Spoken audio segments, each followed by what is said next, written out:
Hey, what is up, guys? Steve here, and it is time to start another stream.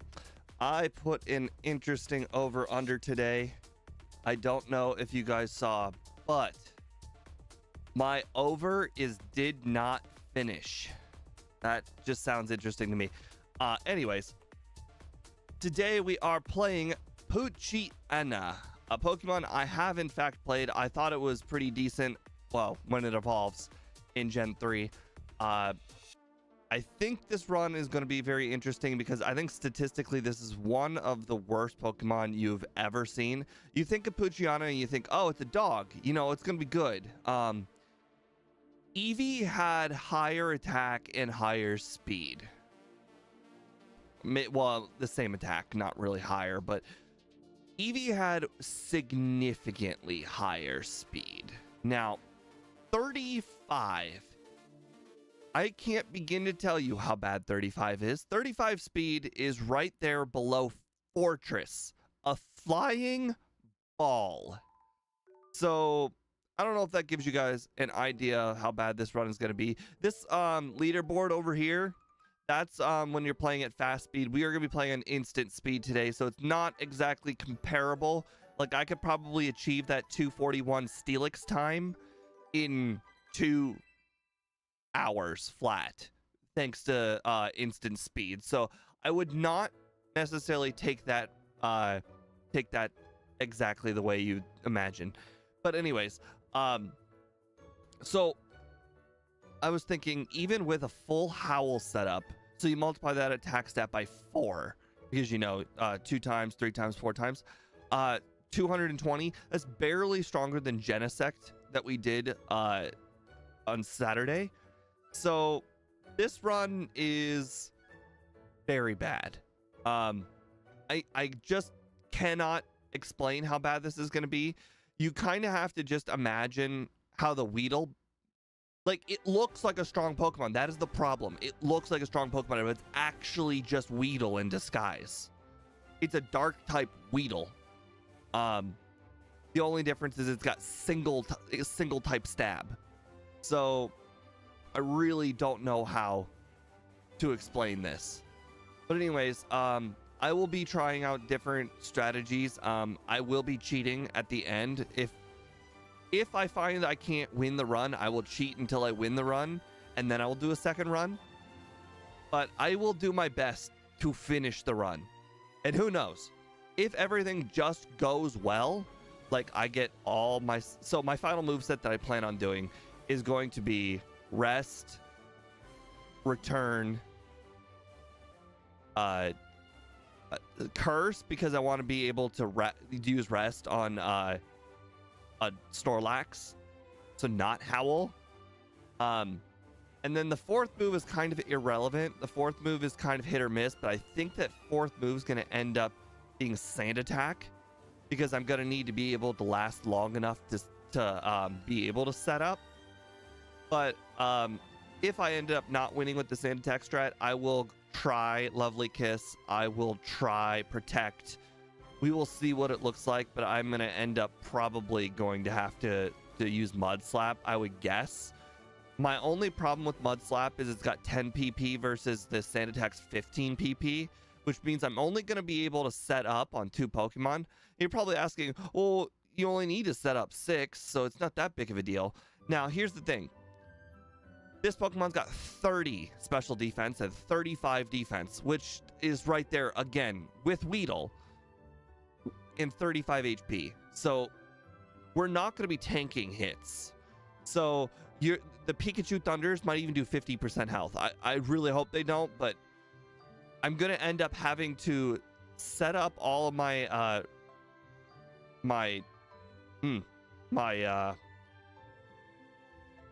curses on Pikachu. But I think what's going to end up happening is going to throw out Espeon next, and then I'm going to and then Snorlax after that. And on Snorlax, I'm probably going to have to use Rest again. And from there, I think it's just going to have to be some Quick Claw luck. But don't get me wrong, this run is going to be bad. But I do think, interestingly enough, if you take a look under me, it says at level 100, we have 185 speed. That means we will outspeed every Pokemon on his team. So if all else fails, like me training on every single trainer in the game, if all else fails, I will at least attempt to get to level 100 and then finish right off. I really don't want to do that. If I have to get to level 100, I'm telling you, this is going to be that, like, we're going to be close to 3 hours. So we might be strapped in for a 6-hour stream if we end up having to do this run twice. Well, not 6 hours, because then I'll know for a fact I need to get to level 100, and then I'll just not stop training. But you get my point. We're still going by the randomizer rules where you have to defeat all of the gym leaders before you can redo the Elite Four. This is just so if blue is hard, blue is still going to be hard. I don't want to just like train to like, let's say level 95, then do Kanto, and then be like, oh yeah, all the gym leaders are easy. You have to have all the gym badges in order to rematch the league. That's just how I look at it. Anyways, enough hype or anti-hype, however you want to look at it. I think it's probably about time to get started. Oh, and there will definitely be pauses where I end up like going to the restroom and getting a drink. All right. You guys are also going to need to keep me like company because boy, this is going to be it's going to be a long run of training. All right, instant. Okay, that's good. I don't start the timer on these runs. Oh, but because this is an instant speed run, I do have to start it at the very beginning. I almost forgot that because it will go on my leaderboard for backports. So if it's gonna go on the leaderboard for backports, I can't go by my old rule of starting after I've given egg move. The egg move's already been given. Everything has already been given. So we just start the timer immediately. I also never asked for a nickname. If anybody wants to come up with one real fast. I'm bad at nicknames. Let's see if I'm trying to think of one off the top of my head real quick. It'd be like Doggo.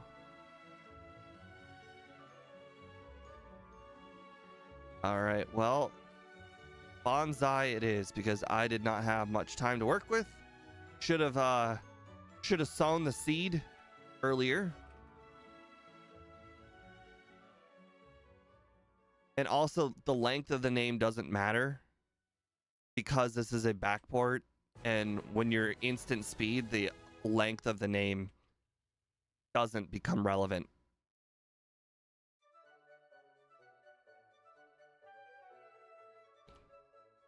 Okay. Oh, interesting. I don't know if you guys noticed, but there's no animations. However, poison animation still goes off, like with a little poison skull. I should consider tackle. Okay. That was dumb. Should not consider tackle. I don't know if you noticed, but that is, that's really bad how long that took to knock out that. Oh boy.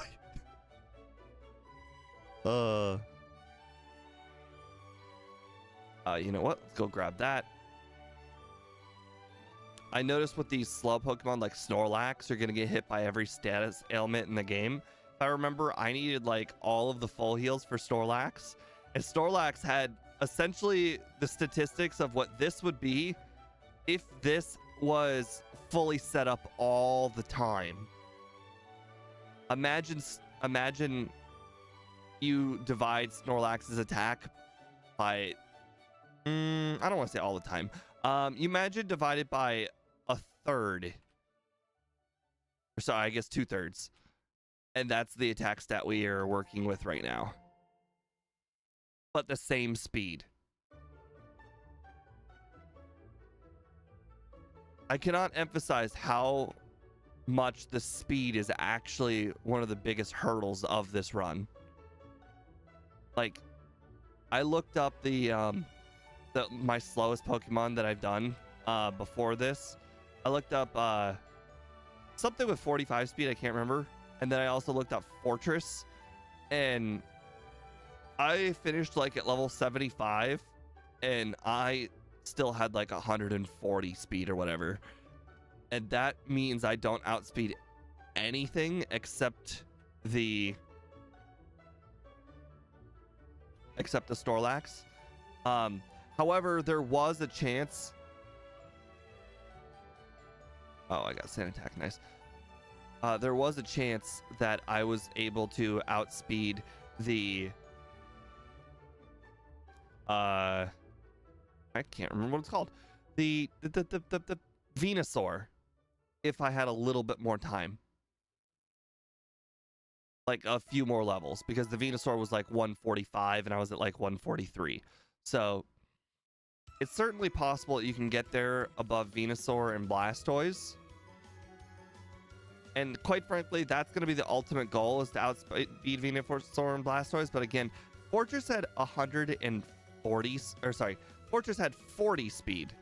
We have 35. It's slower than a flying ball.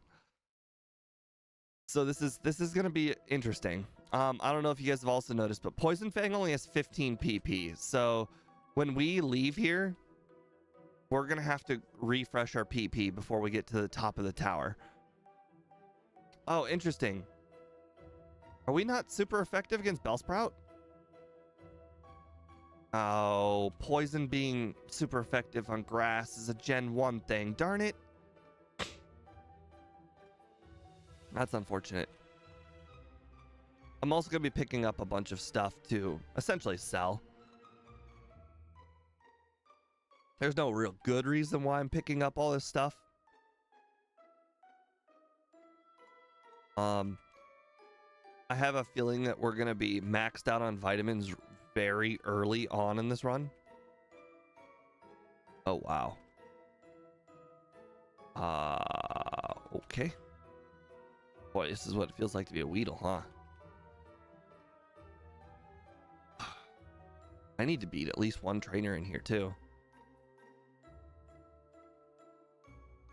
Do I get a better move? I get Bite at 10. Oh, actually, I teach it over Tackle. Okay, well, Bite's actually going to be a major improvement. I'm going from 35 to 90 power, so Bite's definitely going to help. Oh, yes, there we go. Also, Bite has got a significant amount of PP, so that's very good, too. You know, Bellsprouts were being problematic, and Bite was the new savior move. It might allow us to get through the whole tower with one heal.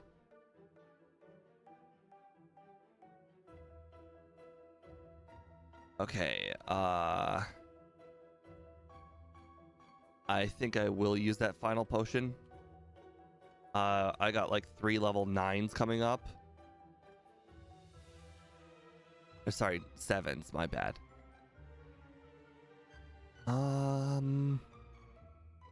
Okay, that went way better than I thought. I guess I didn't need to use the potion. Okay, well, now the potion feels justified. I would have finished it like 2 HP. Or who am I kidding? I might. Who am I kidding? I'm gonna just buy escape ropes. This is gonna be an extra money run for me, so shouldn't be stingy on money-related items like escape ropes. Oh my gosh. Can you imagine doing so little damage after doing Bellsprout Tower? Jeez. Okay. Still doable, though. Very doable. I think we can definitely win. That's the important thing, is being able to win.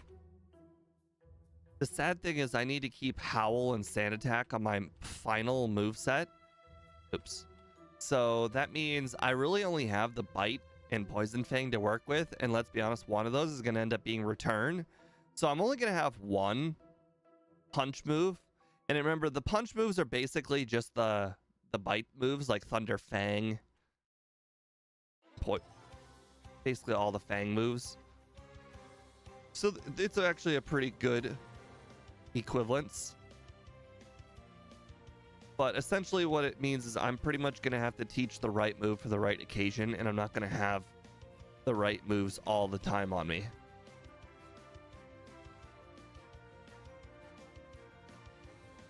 Okay. So like I'll have to teach Fire Punch for Jasmine. Oh wow. Okay. Oh right, this is a battle every trainer run. I should battle every trainer after getting to the Pokemon Center.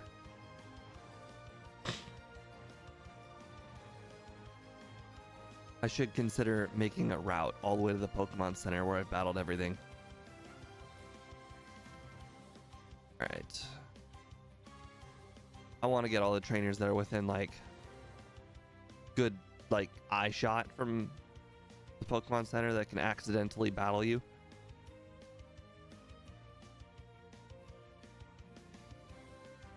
On the bright side, we're getting everything out of the way. Oh, I don't know if you guys noticed, but I did skip that one trainer early on in the run. The trainer with the 5 Caterpies. I was literally going over that with speed the other day. Oh, I should have skipped this one. Actually, I really should have skipped this one. Anyways, the Caterpies give like 22 XP. The wild Bellsprout in the grass without the XP boost give like 45. So one wild Pokemon is equivalent to essentially 2 trainer Pokemon. So yeah, that Pokemon, I don't consider that trainer with all the Caterpies and whatnot. I don't actually consider them a trainer. They're not really good like a trainer. It's been a very, very long time since I battled this Bird Keeper. To be fair, in a lot of the runs that I do where I say I'm going to do all the training, I do skip a lot of the trainers of these routes right here for the same reason that I skip the trainers at the very beginning, because the XP here is just not good, like at any point. It's just awful. But for a Pokemon like this, every bit of early XP can matter because every Pokemon can brick wall you.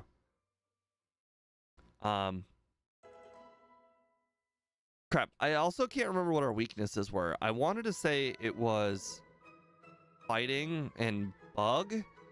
And if I'm right about the bug thing, then that means Scyther is going to be really, really bad. And also, we're going to have to sand attack Scyther so that way it uses quick attack. Fighting Bug Fairy. Okay, well, Fairy doesn't exist, so you didn't have to mention that one. But yes, Fighting Bug. So that means we will have to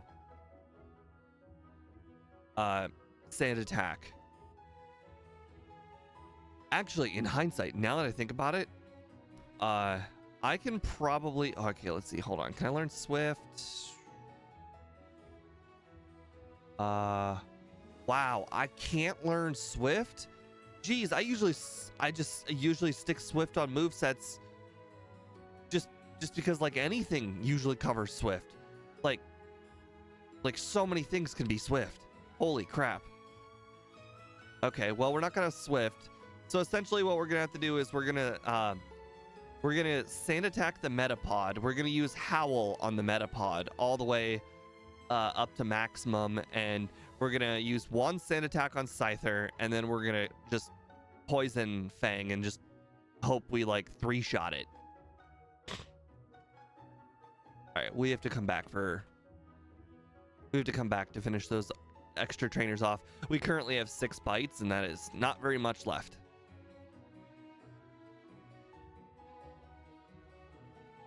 Actually, I'll come back after doing the Rocket plotline.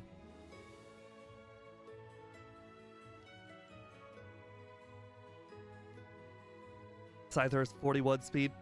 Well, I'm not too worried about the speed because I'm never going to outspeed it. I've done enough runs with 35 speed, aka basically Snorlax, the Fortress. There was another run I did. I think the Grand Bowl had 45 speed, but that one was fast level up group.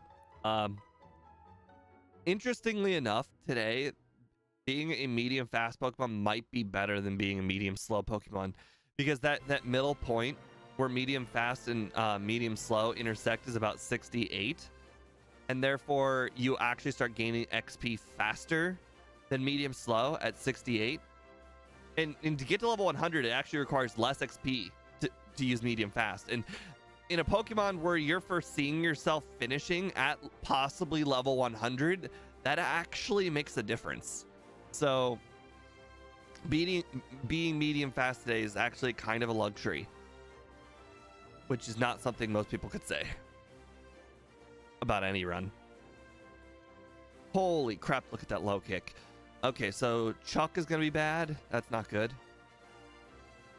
You know it's a scary run when Chuck is bad, because Chuck is usually not bad. But anyways, I'm not worried about outspeeding anything. Thanks to Scyther being extremely weak, like its first Fury attack's gonna be weak. If I use one Sand attack on Scyther and it only needs one miss to break the chain, if it misses that one miss, then Fury attack is nothing. I would actually go out and say Fury attack is bad. So I'm not too worried about it. But if he just doesn't miss anything, yeah, that would be bad. Like, I still think my first reset is gonna be on Bugsy, but I don't think it's gonna be like obvious.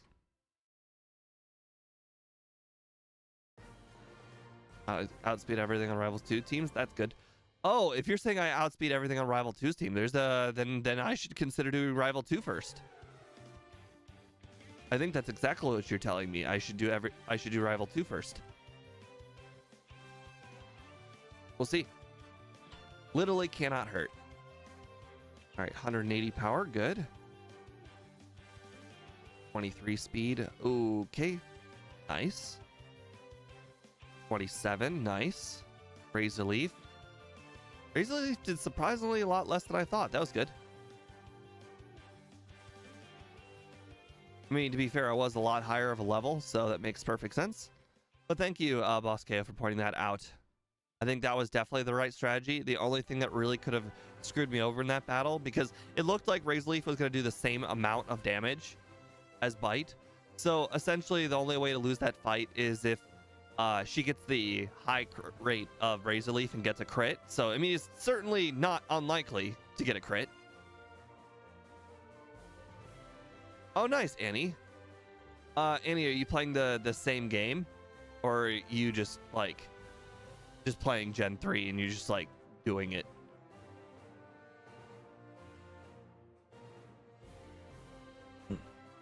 Oh, look, Bite. Oh, really? God, I hate Bellsprout. This is why I go to the right every single time. The one run I finally battle that Parasect. Poisoned. Oh, Cuphead, my bad. All right, Sand Attack. So the reason why I'm Sand Attacking this Metapod first is because it has Tackle. As you can see, no matter how many Sand Attacks I use, it's still gonna hit them all. All right, now it's fully set up. Wow, not only did it hit the Tackle, it got a crit Tackle. That's crazy. Oh, whoops, wrong move. Alrighty then. Let's see what 175 attack can do. All right, get that first Sand Attack off. Okay, that's my bad. Also it got a crit, but the Sand Attack, that was bad. I shouldn't have done that. Clearly it was a 2-shot. I should have just stuck with a 2-shot. The Metapod crit though, that was eye-opening. Oh, interesting. Did you notice? Oh, did I not one-shot the Metapod and then it died to poison? Is that what just happened? That was funny. Well, that was interesting. I guess I took more damage off of Metapod this time.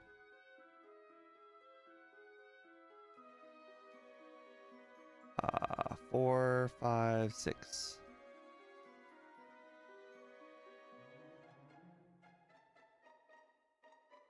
Okay.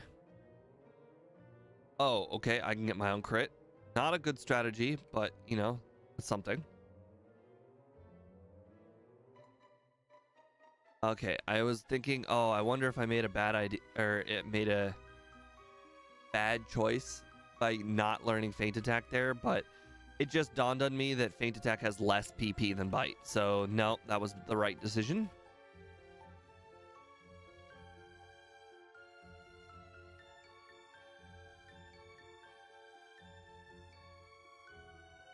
All right, we did not catch a Bellsprout because the one Bellsprout I encountered got knocked out.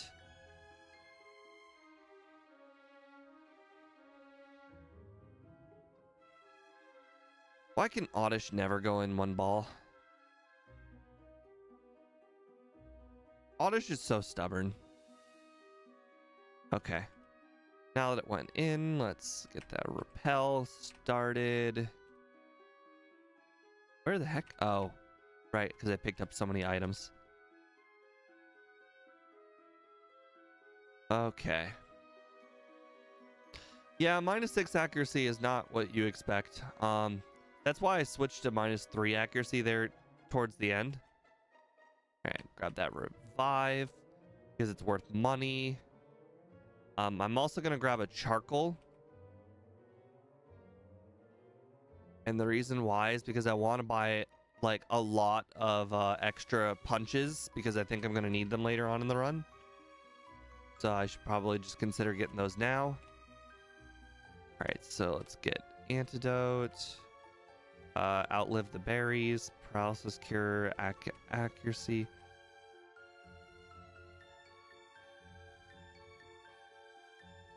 Right.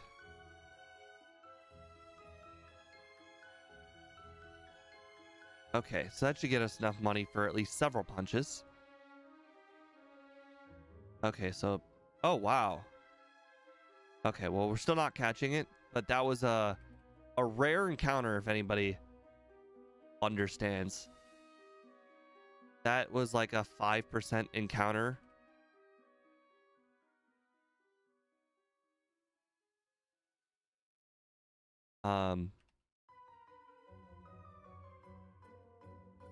But I don't necessarily need it. Just because I'm gonna have a lot of money this run, I should have enough escape ropes and everything. Right. I forget. Oh, actually, I think this guy's a trainer, isn't he? Yeah. I don't normally remember this guy. He's a very unremarkable guy.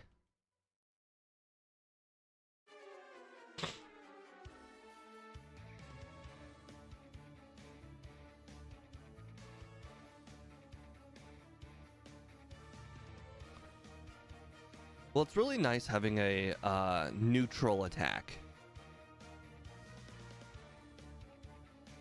All right, so I'm gonna go ahead and learn Headbutt. Headbutt and Bite are gonna be my two attacking moves for quite a long time. We'll be teaching over. I guess technically Bite's gonna be. Let's see, I get Crunch at 31. Interestingly enough, 31 is not going to be terribly far away in this run. So I guess we'll be teaching over Headbutt, and we might end up delaying return for a really long time in order to hold on to Crunch as long as we can. But I don't think in Gen 2 specifically, anybody is really going to be all that hard. Oh, I also want to check something. I'm pretty sure here in the... Oh. I can't remember which potion it was that's over here, but I know there's a potion over here. Yep, there it is. Super potion. Not something that you typically grab, but it's starting to look like a run where, just like Snorlax, we're slow and we're going to be hit by every single Pokemon first, and therefore probably going to end up mattering a lot. Also, Speed and I plan on doing a is the bike faster run soon enough. Today's not that day. Quite frankly, even next week is probably not that day. But we do have it planned. We were actually going to do it at the end of Saturday's stream. And Speed did complete one run. Well, most of one run. And then realized that he just had too many resets to really consider like a valid comparable run. So we're gonna cheat really, really hard on the next time we do a bike run, because the thing about the bike run is that the Pokemon should be irrelevant. It should be only about the bike, and if it's only about the bike, then our Pokemon might as well just have 999 stats. So that way you remove all inconsistencies from the run. Really? Paralyzed? God, I hate. Can I buy full heals somewhere? I know I can because I did on one run in the past. But I think I'm gonna need to buy them somewhere. I just don't know where to buy them.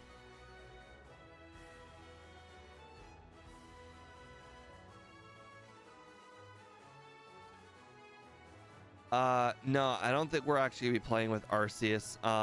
We're gonna play with something that's already. Oh crap! Hold on. Yes, no, yes, no. Okay, we're gonna be doing something that we just already have like all the settings done for and everything. So it'll be like a Swampert or something that it'll just be stupid easy. Quite frankly, the Pokemon itself doesn't matter because we should be able to just change the stats and make it 999. So quite frankly, the Pokemon itself should end up being irrelevant completely. We should be able to basically just complete the whole game using return only.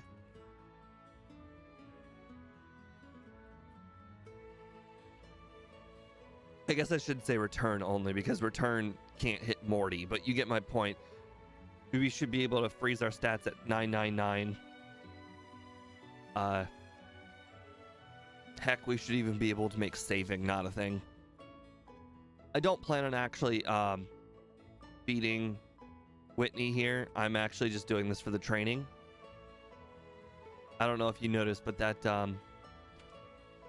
Vulpix, the Vulpix kind of kicked my butt. So I was thinking, oh, I could do all of the training in this gym. Holy crap, this is actually easy. Do all the training in this gym and then finish all the trainers on the route.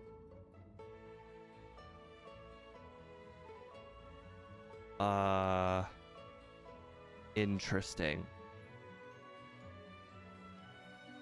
Okay, well, now I feel like I gotta try. Just set up a few sand attacks here. 1, 2, 3, 4, 5, 6. All right, headbutt.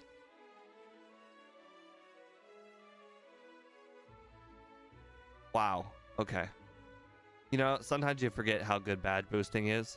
So, like, as you can see, badge boosting will probably be able to carry me throughout this run, making the run itself not hard. But red will be extraordinarily brutal. Like, I just cannot explain how bad red is going to be. We should also be picking up our Quick Claw, the literal best item we could ever have, soon. Oh, I also keep forgetting that oh, you're right, stat boosting, not badge boosting, my bad. I mean, it's the same point, different word.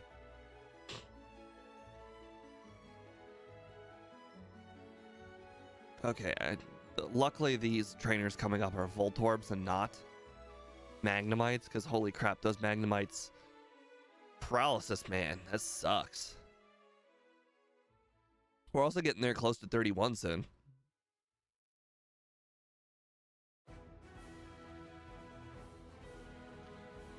We will not be learning Dig, so there's no point in picking up Dig unless it was for like the money, which we're not going to do that.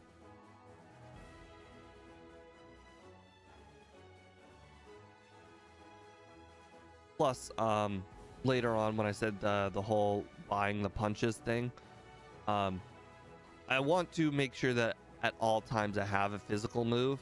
So that's why when I plan on teaching Fire Punch for Jasmine, it's only going to be for that battle and that battle alone, because then I want to teach Headbutt immediately afterwards. Now, I'm trying to think if I should consider just teaching Return instead of Headbutt after Jasmine. And I don't know.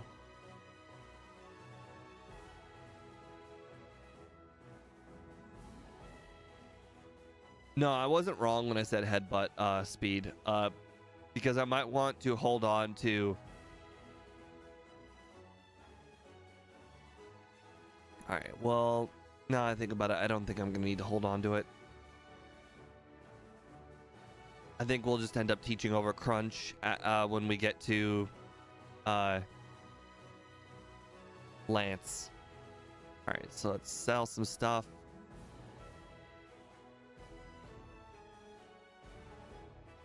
Alright. So, one Thunder Punch, just in case there's a bad... Okay, I don't actually know what I'm going to run into, quite frankly. How come there's a giving up option? Because this run is just... It's just a Weedle in disguise. You have to ask yourself if Weedle can beat Red. Crap. You have to ask yourself if Weedle can beat Red. And you pretty much have your answer. Yeah, it's Dark Weedle with a setup move. So here's the difference, all right? Where Weedle has to take every hit every single time, Poochyena technically has Sand Attack and has Howl. So Poochyena can technically win any battle with a Quick Claw luck, with enough Quick Claw luck, because technically you could always set Sand Attack up on every trainer, and you could just luck your way past every trainer with Quick Claw Sand Attack. But it's basically just it's a luck simulator at the end. The run itself is not really very relevant, which is fine because Howl is going to actually make the run mostly irrelevant. Although, let's be honest, Lance, I mean, his Gyarados only uses Rain Dance for one turn. So I'm still going to have some Sand Attack luck on Lance, even with Ice Punch.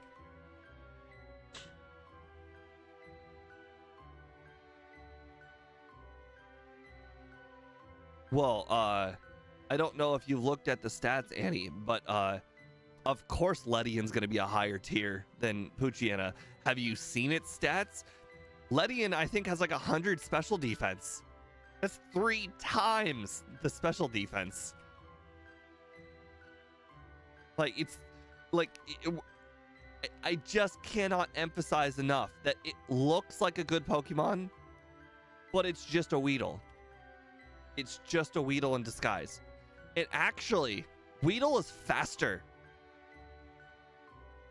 Weedle is faster than Poochyena. If I recall, Weedle's got like 55 speed or whatever. So, like, it is very, very bad. Like, I just cannot emphasize enough how bad it is.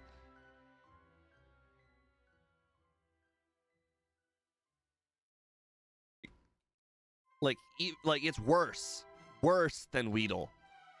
Like, this thing wishes it had Weedle's speed.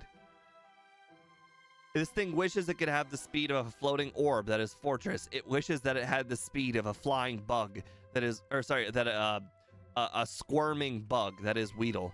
This thing wishes it were those Pokemon.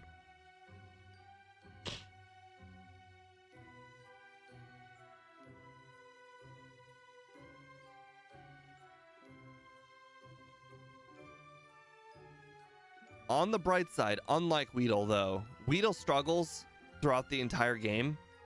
Poochyena will not struggle throughout the whole game. Poochyena will just struggle at the very end. just the very end.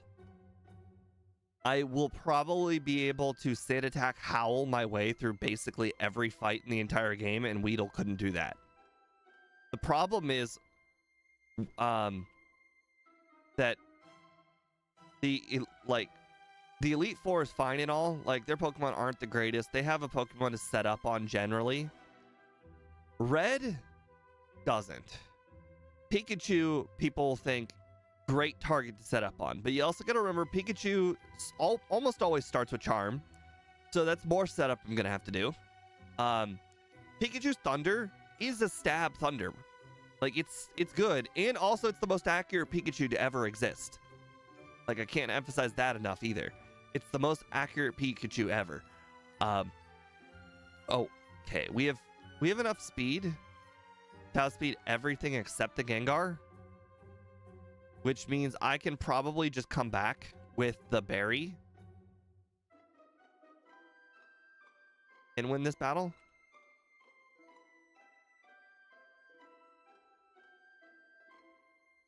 But anyways, I don't know if you noticed, but yesterday, was it the last stream we did with crap, what was my last Gen 2 run? It wasn't Genesect, was it? That was Gen 1. I'm trying to think what my last Gen 2 run was. I can't remember it. Anyways, the last Gen 2 Pokemon we played had a really hard time setting up on Pikachu. Xerneas, exactly.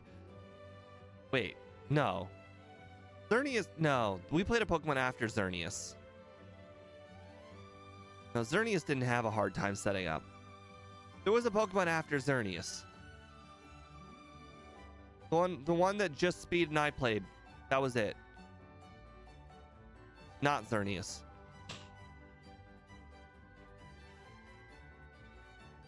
Lopunny, exactly.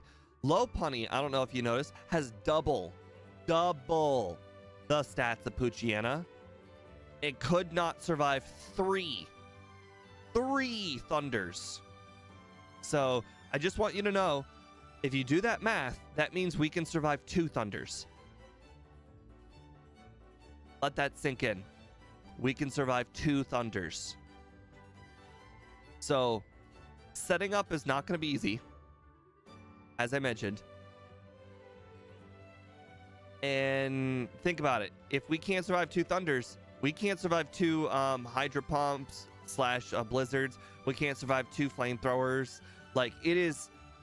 When I say that we are going to need Quick Claw luck, we are going to need lots of Quick Claw luck. Also, I forgot to put the berry on.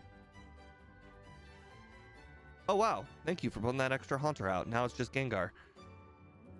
Oh my god, Gengar sees we're weak to Shadow Ball and uses Shadow Ball. That's nice. But yes, so it's actually kind of an easy comparison to make to Lopunny. Lopunny has double the stats and everything compared to this one. So we essentially need to get ourselves to the point where we're equal to Lopunny. Yeah, you know what? I was wrong. I don't know why. I thought about that after I said it. I'm like, okay, well, hopefully they don't catch me in my oof. But anyways, we need to get ourselves to the point where we're basically Lopunny and we can survive 3 hits. Because if we can survive 3 hits, that will be the difference between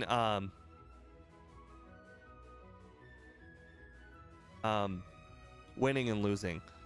And like 3 hits on like all of his Pokemon too. Luckily, none of his Pokemon use fighting type moves. But we need to survive 3 hits, because if we can survive 3 hits, then there's some room for Sand Attack. There is some room for rest. And then obviously luck still has to play a role, and we're still not out of the woods because we're still probably going to end up needing some Quick Claws. Okay, well, I was thinking, oh, weak Pokemon, even if Crunch is super effective, maybe it won't knock it out. That was my mistake. Headbutt won't knock it out, though.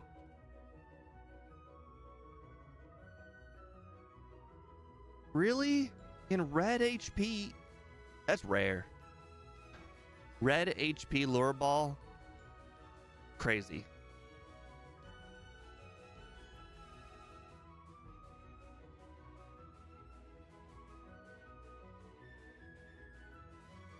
Aha. Alright, let's see. We gonna get any more relevant moves throughout the rest of the run? Let's see. We get Crunch at 40. We get Play Rough at 44. Don't tell Speed, but we're not gonna actually teach Play Rough. Unfortunately, it's an irrelevant move. But I just want you guys to know that Play Rough is there. I could use it if I wanted. Yes, I did use Crunch on Krabby, and it did get knocked out.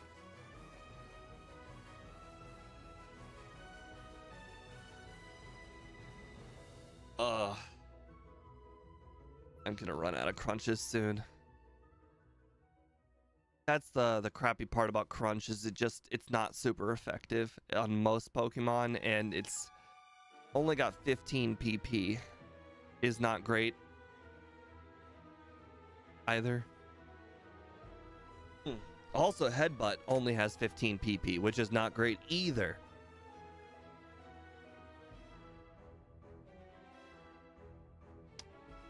Oh, you know what? I didn't have to do that. I could have just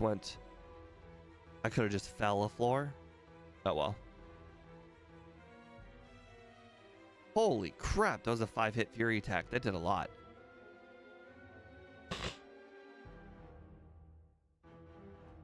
I don't remember what that item is, but I do remember it's usable.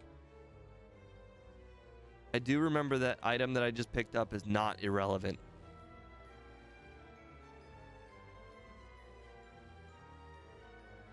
Yeah, I keep telling you, man, it's a Weedle. Like, it's through and through, it's Weedle. It is so bad. The sad part is, this is... No, I guess the most sad part is that Eevee has so many more stats than Poochyena. But I don't know if I don't think I would take Eevee, because Eevee has the fatal flaw of not having a setup move as far as I can recall, and then also not having what do you call it? Not having coverage. But Eevee does have more stats, so it does have that going for it. Okay, I did. The overlay said that Tentacool was level 37. That was funny. Yes, Eevee does get Curse, and in this run, I did have to really consider: do I use Curse or do I use Howl? Because lowering my speed would probably end up being relevant, and I think it's too difficult to ask. So essentially what I'm gonna have to do is, if I'm gonna result to Howl, then I'm gonna have to cheat Howl back in. But I'm gonna try the Curse strat first, because the Curse strat will allow me to rest on Snorlax, whereas the Howl strat will not allow me to rest on Snorlax. But if I end up having to use Howl, then I'm just going to end up outspeeding everything. If I outspeed everything, then I don't need Curse. Oh, my game just froze. There we go.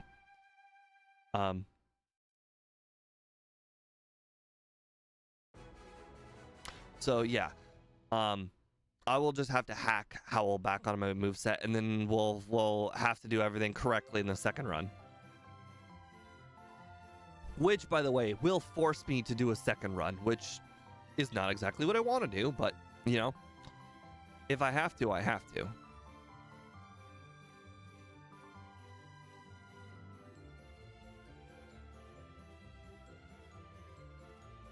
I don't know how many trainers are on this route. I just know that if you go up like up, down through all of the islands, you'll pretty much see a trainer in between every island. So it's not a bad idea to just, instead of remembering where all of the trainers are, to just go to all of the islands.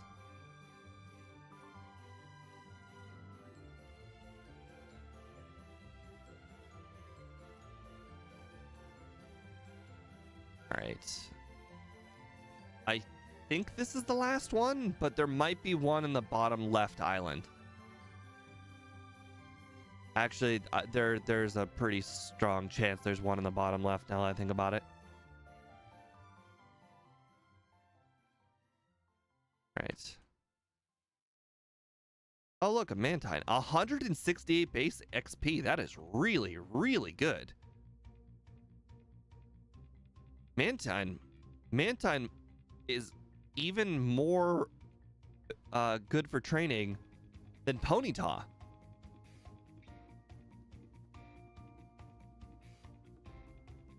Not that you could actually find a Mantine on command, like you can find a Ponyta on Gen 1, but it's there. I have a weakness to fighting types, so all the training I can do before fighting types is literally necessary. If I can get myself to level 40 in a nice damage rounding threshold, that would be fantastic.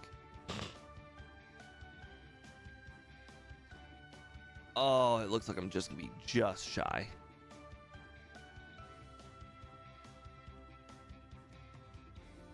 Or not.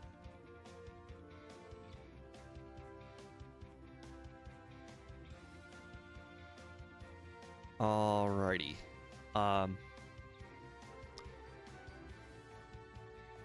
So we still have our waking up from sleep berry, so we're actually gonna take Scott's advice and we're gonna use it on Chuck to wake up from sleep if we get hit by hypnosis.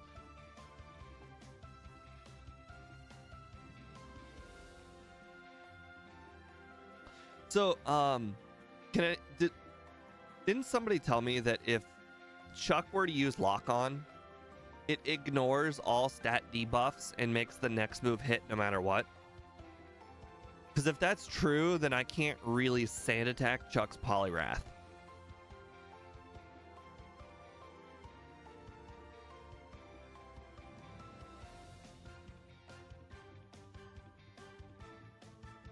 Okay, that was a crit. Okay. Whew.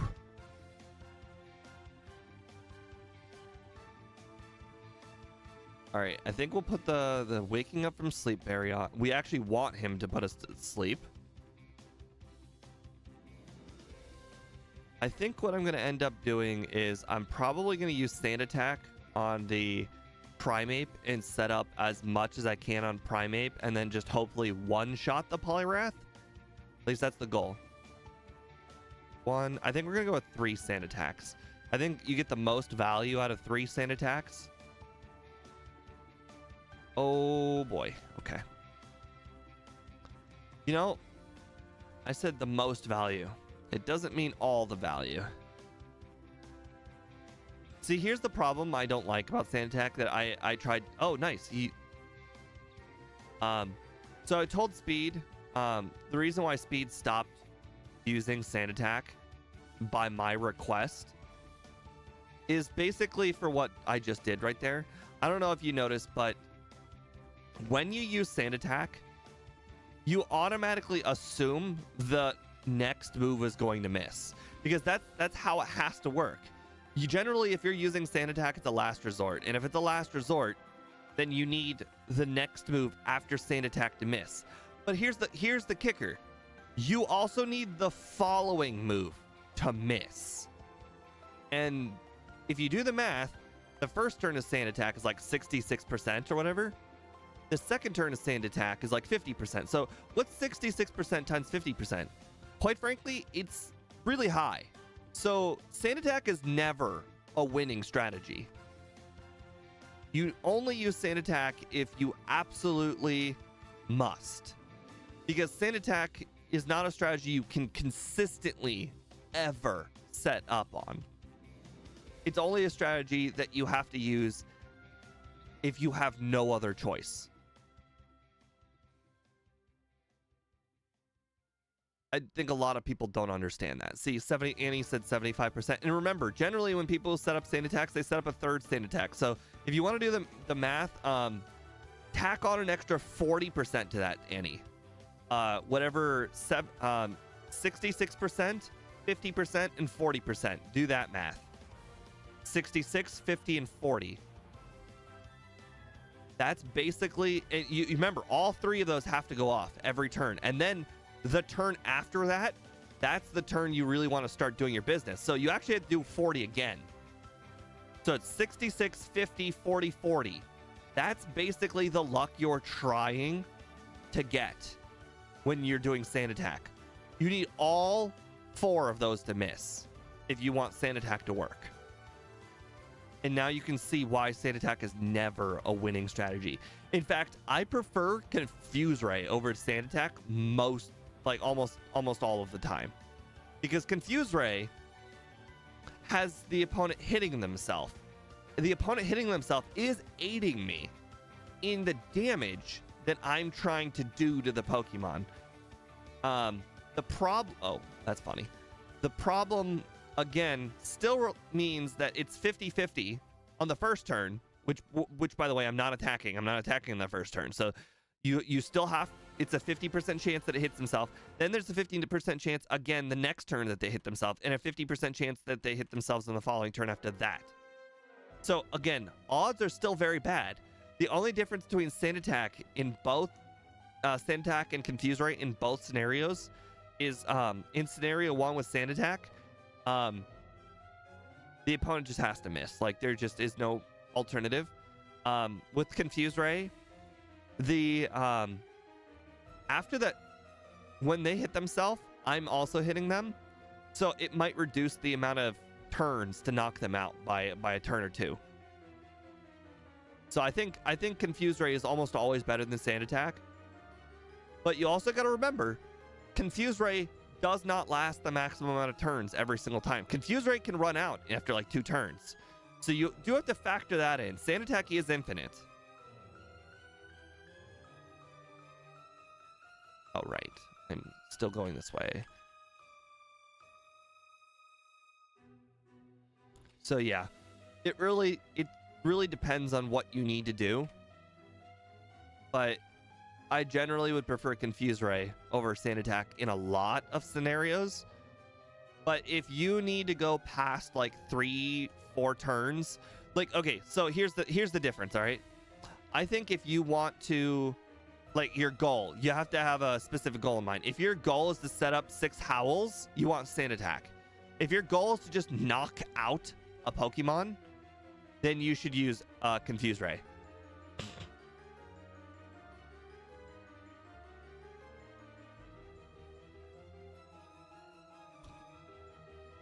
So yeah, it's neither scenario is good, but they both have 2 different goals in mind. I think if setting up is your goal, then sand attack is the way to go. If knocking out a Pokemon is your goal, then Confuse Ray is the way to go.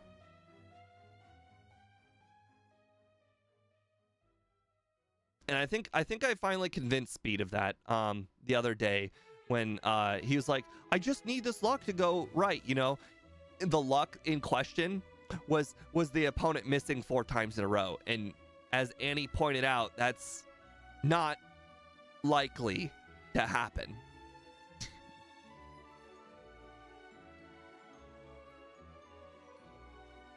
Because that's the other problem with sand attack, is you spend a whole turn setting up another sand attack in which you hope the opponent misses.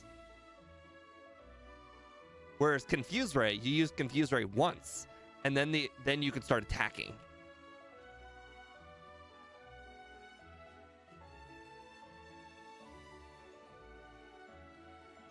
Yeah, so it's a real hard sell on sand attack.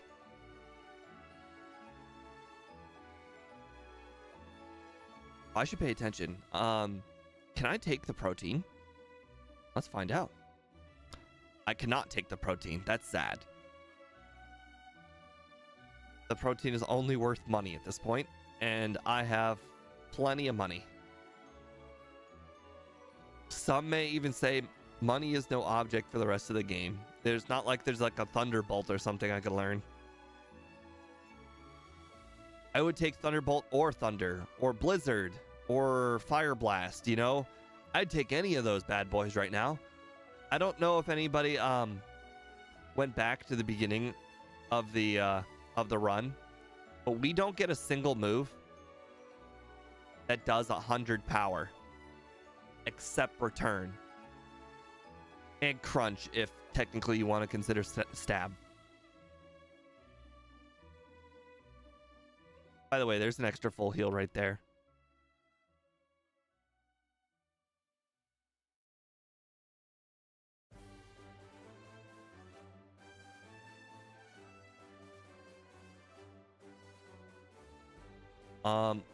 Also sleep. I know I didn't already mention it in the sand attack conversation because sleep is not really something that comes up very often, but I did have the option for Lovely Kiss on this run. Lovely Kiss was Yawn. Unfortunately, there is no Yawn equivalent, but I technically had the option for Lovely Kiss.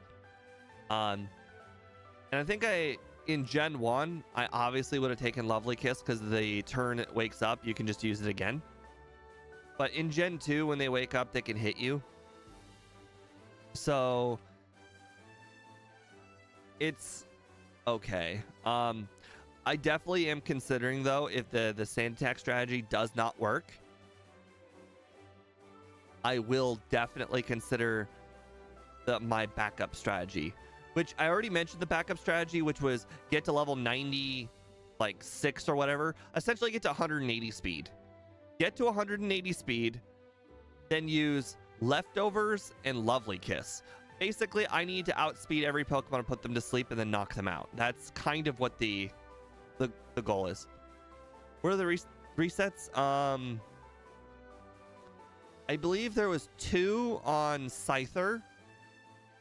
Unfortunately, Fury Attack, even if it has low power, A, sometimes they can hit through Sand Attack. B, sometimes it can crit.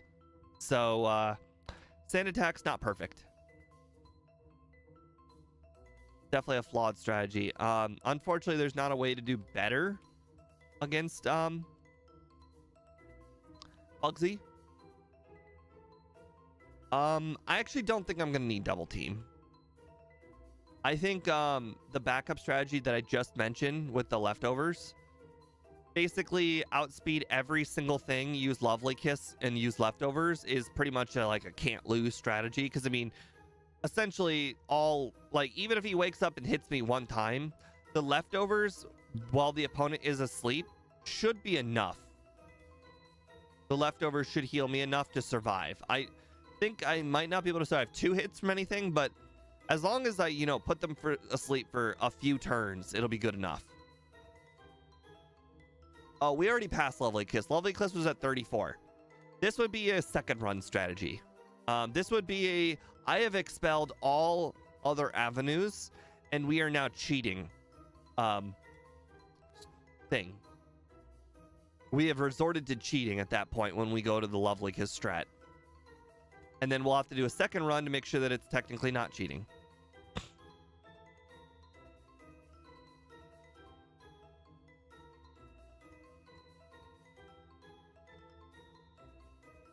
All right. Well, we are getting to the final point where we'll be using Crunch soon. When we get to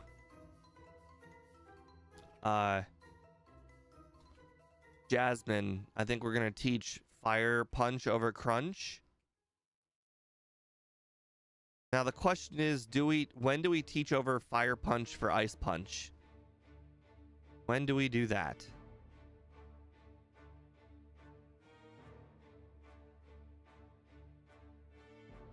Because I think there are plenty of Zubats that can hit with Fire Punch, with Thunder Punch. Ice Punch in the Rocket section of the game that Fire Punch does nothing to.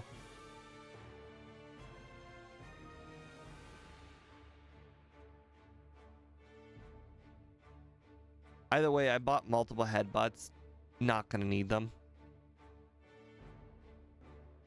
I bought multiple fire punches. I even bought a thunder punch. Not really going to need all of them. We'll see. Anyways, I don't think we're going to need the paralyzed cure berry. We're going to save that for Lance.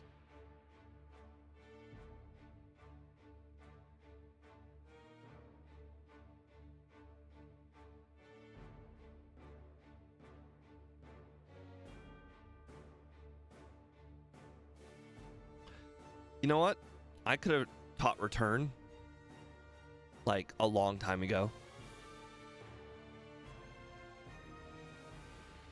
I don't know when the last time I actually needed like headbutt.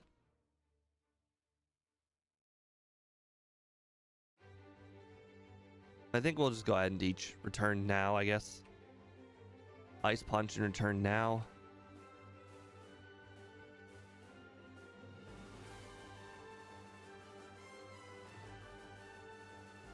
All right, get our PP. I guess it's not PP. We didn't take any. We didn't use anything. Oh well. Yes, the Fang moves and the punch moves are almost identical. I think the punches are obviously a tiny upgrade because I think the Fangs are 65 and the punches are 75. So I really like that. Oh, there's one trainer I will be skipping in here. I don't know if anybody knows, but I deem them the most useless one of the most useless trainers in the entire game. The trainer that is looking down over here, that trainer has like 4 Rattatas, and I'm like not even kidding, like 4 Rattatas. Like one wild Pokemon's better than that guy. I kid you not. I could battle something in Ice Cave and it would be better than that guy. Basically, I consider him the second most irrelevant trainer next to the trainer with the... Oh, interesting. So here's a reason to keep Fire Punch. I guess this would be the last place I would need Fire Punch. And then I could teach Ice Punch after this. Or I could just get 2 crits. You know, that works. I could Ike my way through.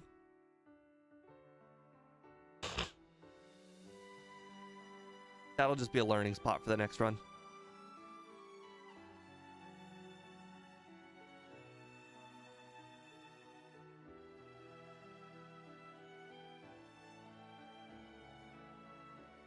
All right, I need to move the ethers up almost to the top.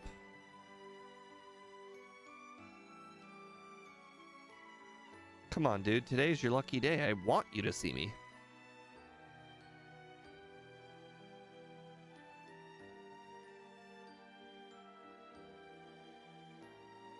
Holy crap. How long have I been without it? I just realized that I haven't had the wake up berry on, or I haven't had Quick Claw on since the wake up berry. Oh, that's hilarious. It just turned itself into a ghost type. I haven't had the wake up berry on since Chuck. So that means I could have had the Quick Claw on since Chuck. Oh, it's not a one shot. Okay, hold on. Hold on. Howl. There we go.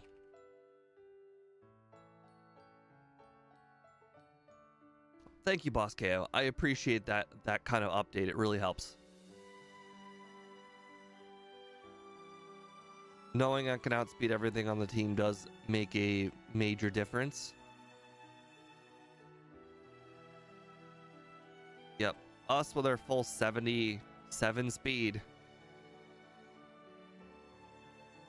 Make that 86. Oh, I forgot about the badge boost from the actual badge.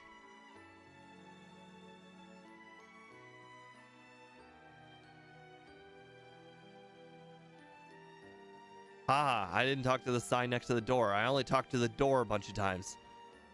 All right, let's see. We got ether.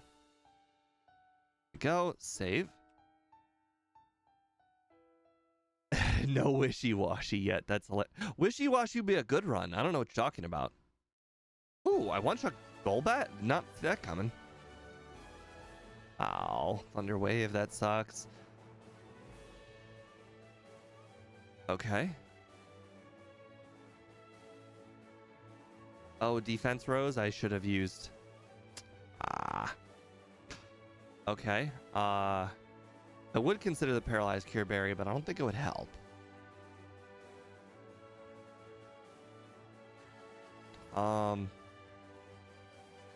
Unfortunately, oh, you know what? I could probably just use one howl on the Golbat to one-shot that Magnemite. Okay.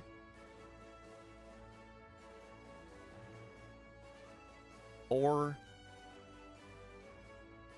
darn, if only it used Curse. All right, have a nice afternoon, Speed. All right, Howl, Confused Ray. I was afraid of that. Oh wow, Return knocks it out. Well, of course Return knocks it out. I used Howl. Aha. So one Howl definitely made the difference in this battle specifically. Holy crap, still not easy though.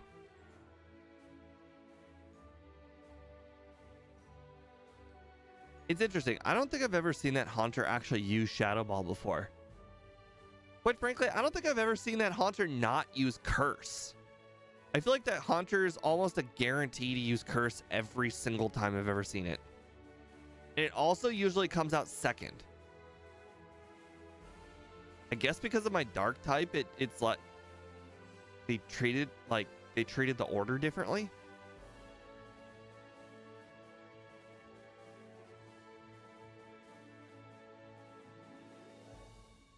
I like how one person voted for did not finish.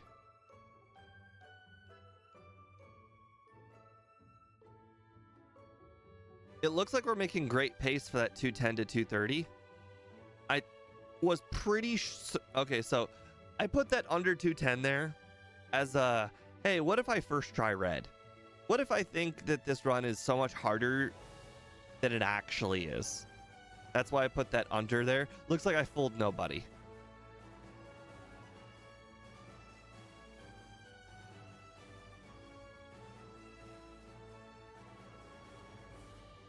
I know I didn't put an over 230.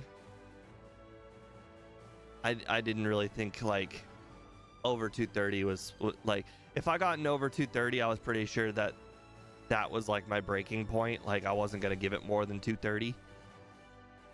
But boy, I really underestimated how long it would take to actually battle all of the trainers. Even on instant speed.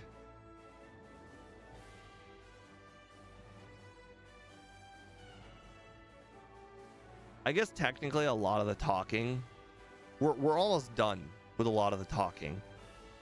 I think the run, even if we're battling all of the trainers, the run is about to speed up significantly real soon. Did I not pick up the max item over there? I don't see it in my inventory. Max potion, ice heal, X special. No, I don't think I did. I mean, I definitely want it. I'm actually gonna need it. Oh, I did. Okay.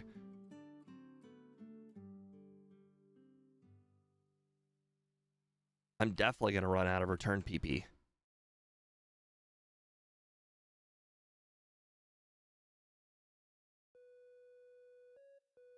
On the bright side, I'm actually doing a lot more one-shots in here than I expected. I did expect to one-shot most of the trainers, but I did not expect to one-shot as many as I have.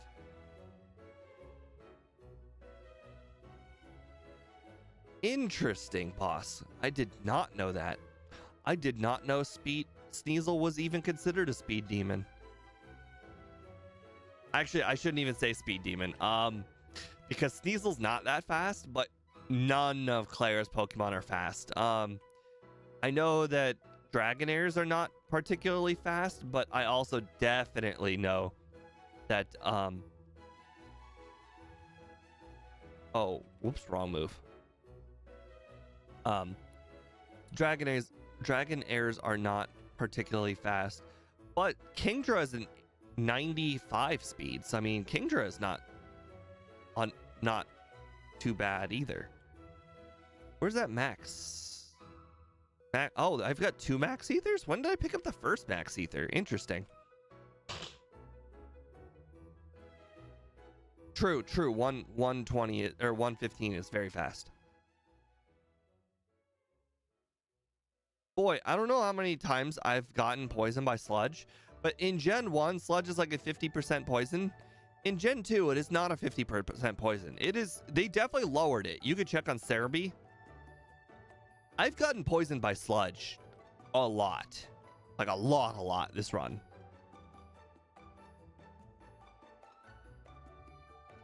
An abnormal amount of times.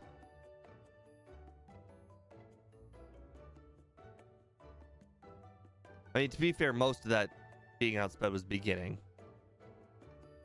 Okay, so now I have the choice between the pink bow and the quick claw. As we've mentioned before, I do not foresee myself getting outsped for a little while. So I think we'll go ahead and go with the pink bow.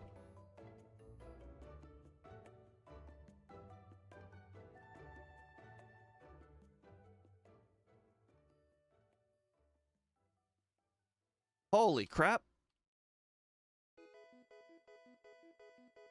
No.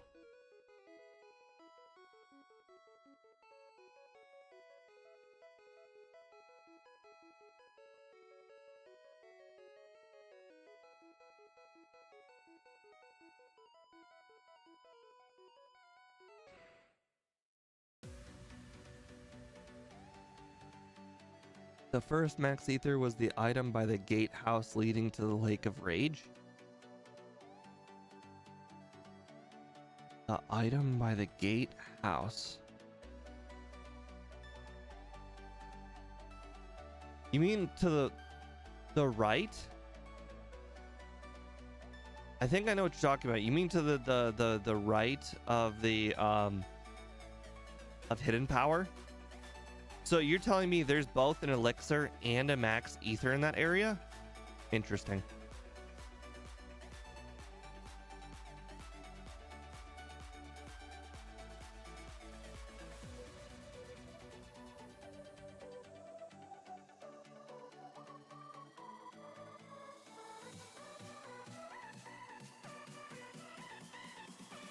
I was like, how in the world is that thing outspeeding me? Pidgeot's not even like that fast. Both of them quick attack.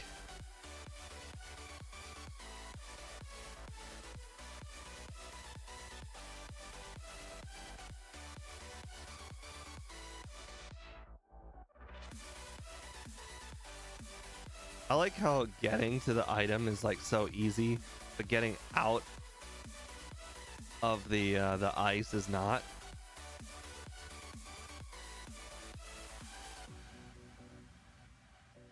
Pathway leading to the oh okay, I see. North of Mahogany, got it. It's in that area. Okay, I think I know what you mean.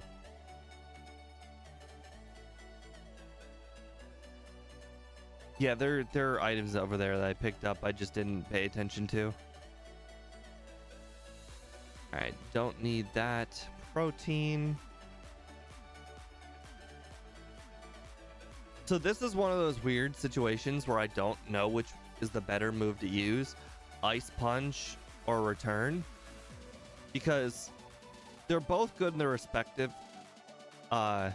ideas. So Ice Punch is 88, as you saw, 88 special versus 120 physical, and it's 150 power versus 120 power. So it's like a real math equation to figure out which one is the better move to use. Luckily, there's always the trainer to the left of Claire that has a Dragonair the same level as Claire that you can always test to see if you can knock out.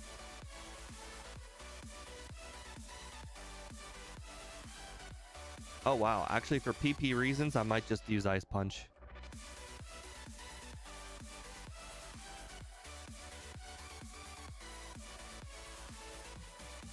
Wow, okay. Well, we got a full restore, I believe, somewhere. There we are. Okay, well, return it is.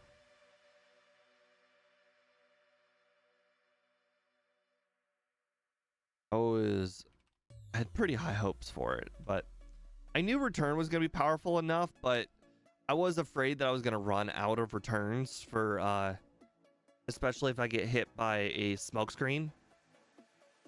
Generally, I've found that no matter what, most Pokemon have an easier time knocking out those Dragonairs with return and not super effective moves. So Hidden Power Dragon and Ice Punch usually are not better than return right there. I found for almost every Pokemon I played with. It is very surprising, to say the least.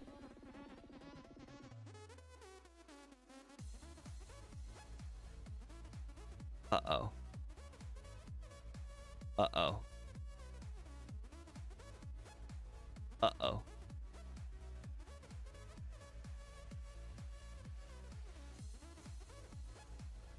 Okay, well, we're skipping the last trainer in here then.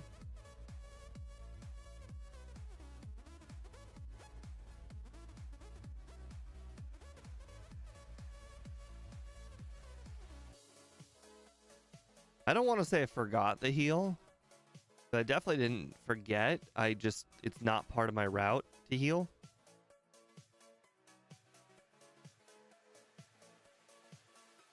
I probably should have used the elixir, the elixir I picked up. I picked up 2 elixirs now that I think about it. I could probably just use one of those. Kind of too late though, because I'm going right and the trainer is to my left. I don't think the one trainer is going to make or break this run. But it is the first trainer we've skipped. No, actually, I take that back. It is not the first trainer we've skipped. We skipped the Yanma girl. We've skipped a lot of trainers, actually.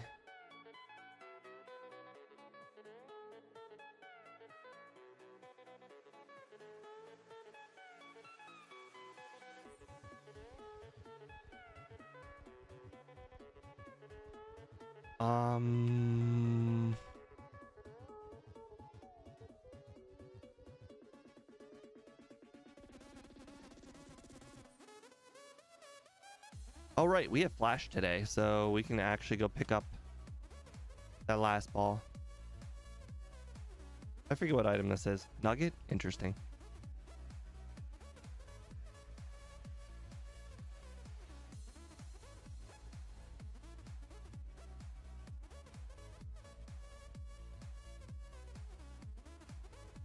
How many times do you have to ask the waterfall before you realize you don't actually have the move waterfall? I don't know how many times that was, but it felt like 5. All right, it's been a while since I've gone here. Luckily, I already battled all the trainers in the water, so I don't need to worry about them.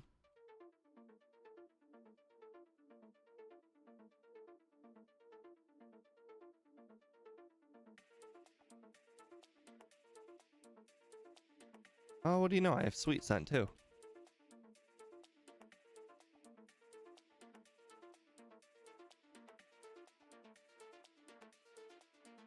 All right, there we go. We got all the rare candies.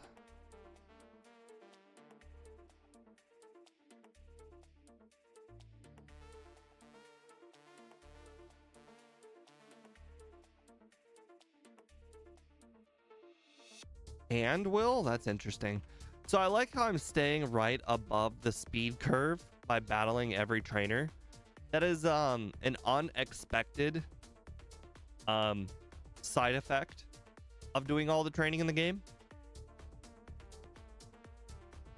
And I'm not going to be complaining about that.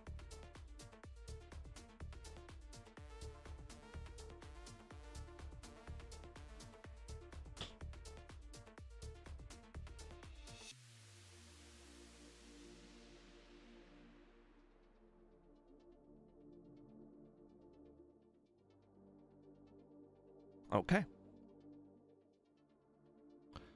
All right, add the reset. There we go.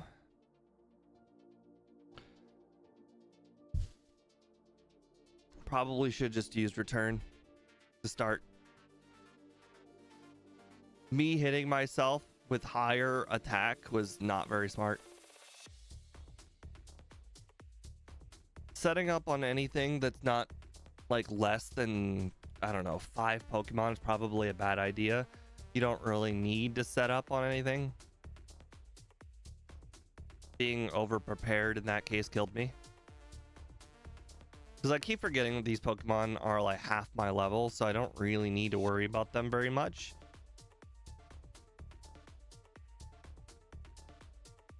Oh, I will also be skipping the Farfetch trainer. I don't think Farfetch has a very good XP yield. It's also like one Farfetch, so like the animations take a while too. This guy is usually debatable on not battling as well. As you can see, he's got base XP of 100, which is passable. I think 100 is like the passable amount. 170 obviously good there. But I don't think Farfetch'd is over 100. Plus, you know, I have to move the Whirlpool out of the way. I don't even think there's a second Farfetch, so like it's just not worth it. I've always kind of wondered what's in that tree. I imagine it's not a very useful berry. But my inventory space is full, so we're not going to do that. But I will do this.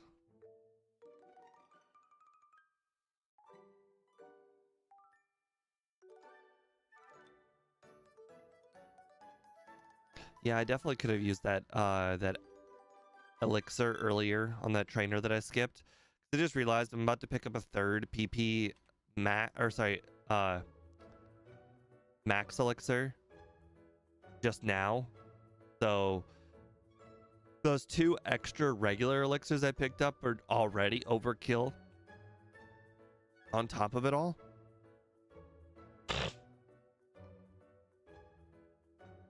See, I like how Boss KO is giving these speed reports. However, when you think about it in the grand scheme of things, Red is so incredibly overpowered. Like, people don't understand. Like, the entire game of Crystal is really, really easy. Like, most of the game you don't really have to think about very much. You pretty much just have to think about like a few spots. So those few spots are Morty, if you can even hit him or outspeed him. Jasmine. Oh, I was probably supposed to set up on there. Jasmine and Lance, and then obviously Red. But if you have no problem with anybody leading up to Red, it's usually not going to be a big problem overall for the run. I really like... Wow. I was going to say, I really like how she sends out Haunter, the hardest thing for me to, like, defeat last. Wow, I sponged it a lot. But anyways, so, like, the game is easy.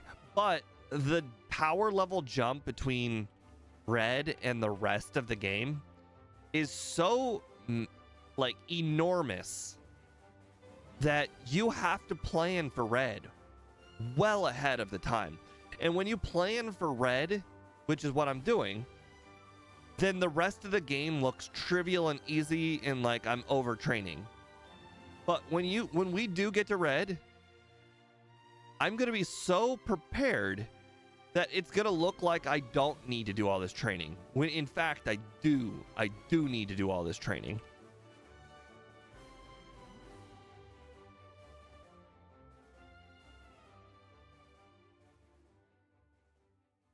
Really? You couldn't just... Okay. Oh, no. Oh, that was close. Way closer than it needed to be. Okay. I'm not really sure what I should set up on, but I should definitely set up. Ariados looks like a good target.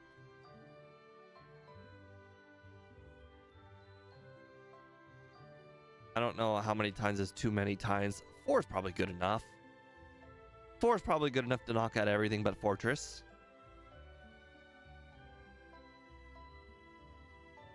Or you can just get a crit on Fortress and it won't even matter.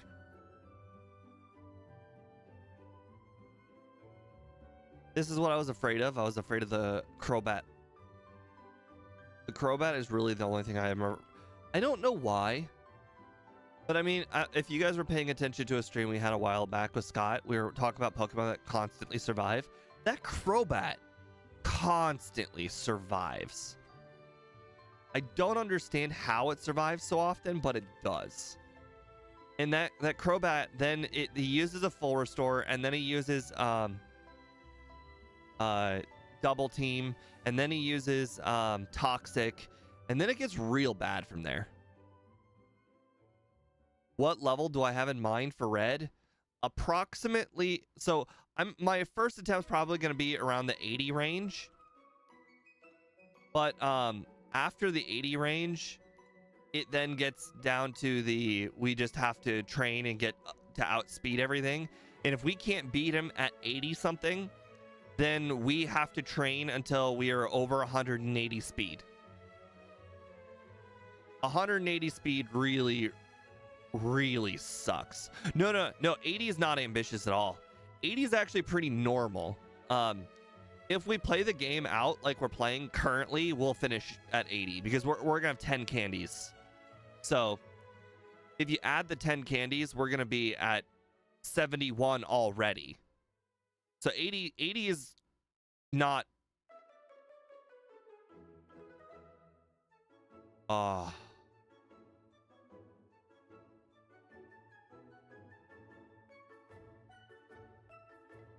it's interesting that curse.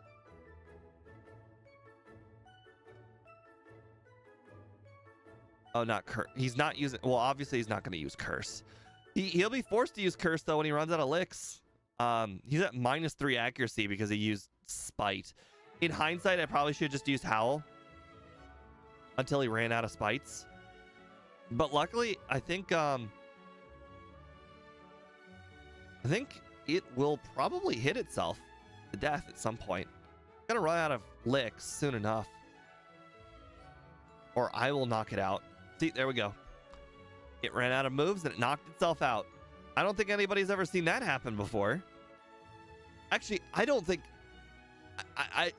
I want to know if somebody has ever defeated her with crap. What's it called? Oh well. Hold on. Let's sand attack up the Gyarados. 1, 2, 3, 4, 5, and 6. 1, 2, 3, 4, 5, and 6. There we go. Let's go ahead. Turn. All right. Can we outspeed? That's good. We're not gonna outspeed Aerodactyl, but as long as we don't get flinched, I think that'll be fine. 133. Yep. What did I say about flinching? We outspeed Charizard. Woo! I was really scared. I was like, oh no, 2 HP. The Charizard's absolutely gonna knock us out.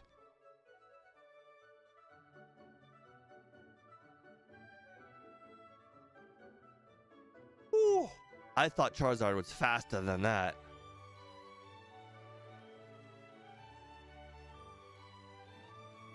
Guys, the under 210 is possible.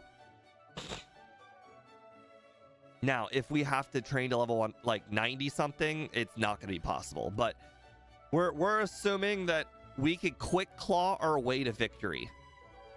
Because remember, we could always quick claw sand attack. We could always quick claw howl.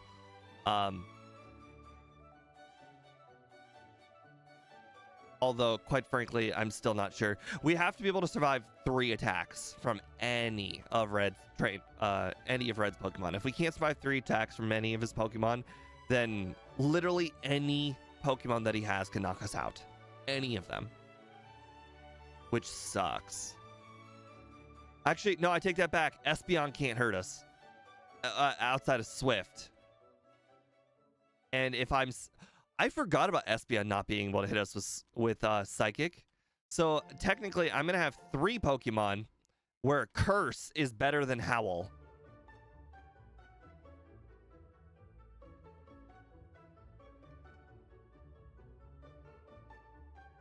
So curse is better than no. We're not okay, so here's the reason why we can't do mud slap. Mud slap has 10 PP. End of story. If that wasn't enough information for you, mud slap also it can't hit Charizard. So between the PP and the Charizard, it's not worth it. Oh, right. I don't actually need. All right. I'm not going to particularly do most of this Kanto training. When I say do all of the training, as you can see, I needed all of the training in the game to beat Lance. Like, that was kind of like obvious that I needed to do all the training. But from here on out, it's more of a luck game than a training game. I don't think that doing extra training here in Kanto is going to make the difference between beating and losing to Red. I think essentially Quick Claw luck and crits and opponent misses are really going to be the difference maker between winning and losing.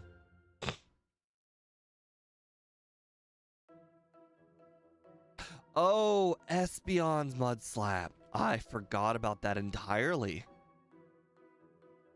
I mean, it'll use Swift because it'll see Swift as a more powerful move. That's what I'm hoping. His AI is not random, so I think the only time he ever uses Mud Slap is when it's super effective, because then its AI will prioritize super effectiveness. But for the most part, it's gonna always be lower than Psychic and Swift. I think I've seen Red enough times where I actually forgot that his Espeon even had Mud Slap because he never uses it. Like, you might even have to have a 4 times weakness for Red to use it, because at no point is it more powerful than Swift, and at no point is Swift more powerful than Psychic usually.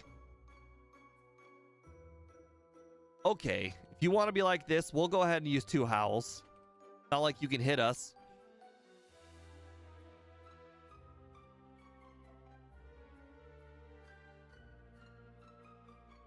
All right, right, up, up, down.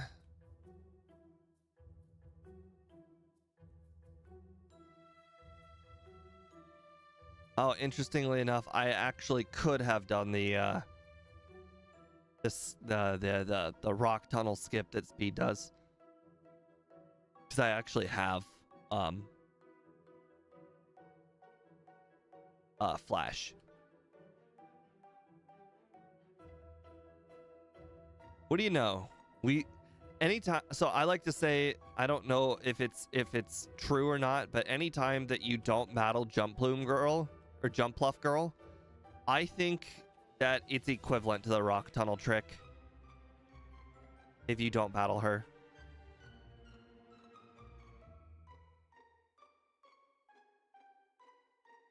The problem is, obviously, she's a spinner and you can't control her because I think she's random. I'm not 100% if she's random. I, quite frankly, have treated her like she's random. I've never really like stared at her. Now that Scott pointed out that the 3B drill trainer is in fact not random, Speed now just waits for the B drill trainer to stop looking in the direction that he's gonna move. And now I've kind of done the same thing. Although, to be fair, I don't necessarily go out of my way to do it, but I'm like, I'm cognizant of the fact that she spins and I could watch if I wanted to. Okay, I should probably be using some ice punches here because I need the returns for... Who am I kidding? I'm gonna have plenty of returns.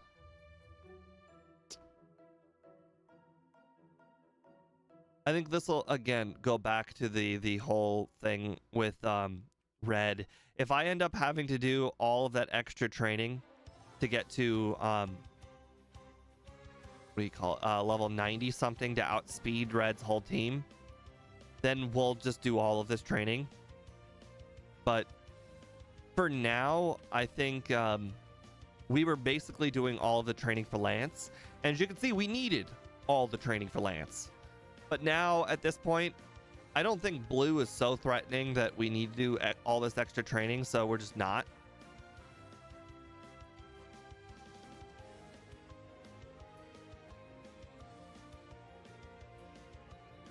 Because red is so luck based that I don't think it's going to matter. Now, it could matter defensively. Absolutely could matter defensively, but we'll never know. Wow, that surf did a lot. Now, these Pokemon are half the level of reds, if that gives you any idea. That crit will just be a normal surf. Like, just a normal surf from Blastoise. Leftovers mattered. Again, now you're starting to see where our Weedle-like stats are starting to catch up to us. Now, it's probably more on me that I didn't set up any Howls, but we will see. I'm still foreseeing that Howl could end up, even being at +6, could still be a 3-shot on all of Red's Pokemon. But if I 2-shot most of them, then I think I might be over-preparing.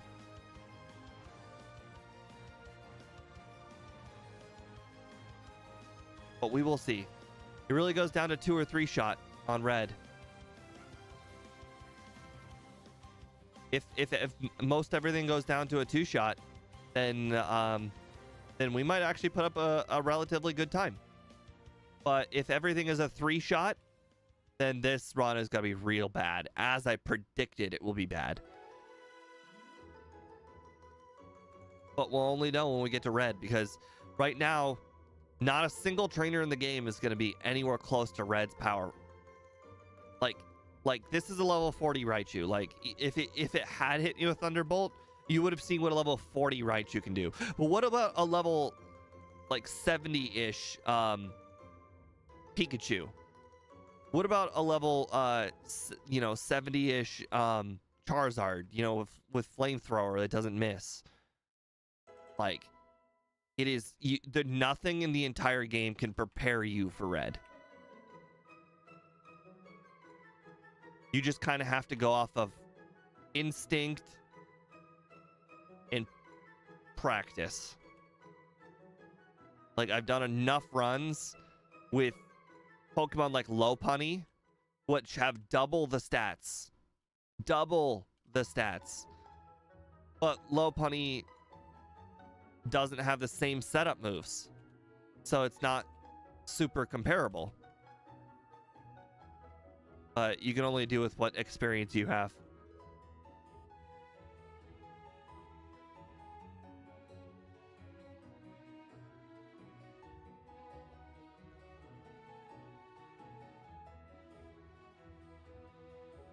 But Lopunny didn't have Sand Attack, so you absolutely never know. Sand Attack in the past has been very good. But again, we're slow as dirt. On the bright side, it is nice knowing that when you look at the chart... Oh, wow. Let's go ahead and Sand Attack that. When you look at the... what do you call it? When you look at the stat chart at the very beginning of the run, that we can outspeed at 100. So, technically, the run is always going to be winnable. Weedle was never winnable. But this one will always be winnable. It will just... It really just depends on how high of a level that we need to be.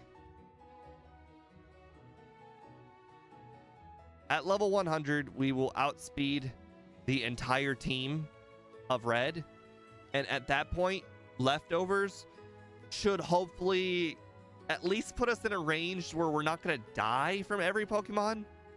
But everything should be two-shottable at that point. And if everything's two-shottable, we just need to survive. And if we're surviving one hit from every Pokemon, we're at level 100 with like all the level 100 stats. The leftovers should hopefully get us, you know, half of what we're taking. Level 100 should be doable. Easily. We just don't want to... We don't want to be that high.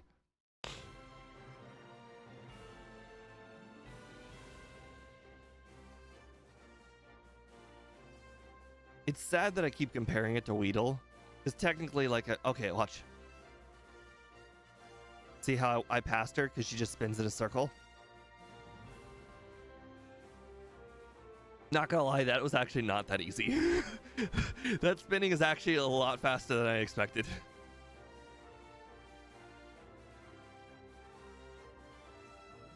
Wow, we are killing it though. We got a lot of time under 210. If everything just goes right, then we'll easily get the under. But I don't think everything's gonna go right, so we'll see. By the way, whoever said level 80 was probably going to be hard to reach. I just want you to know right now we're already at 68 and we have 10 candies. So we only need 2 more levels from here. Now we only have 2 more trainers. Actually, 1 more trainer. Actually, we're going to be level 79. Don't know why. Yeah, because you always get 1 level off of blue. So we're going to be level 79. So actually we will... So all of those trainers that I skipped would put us 1 off of where I expected.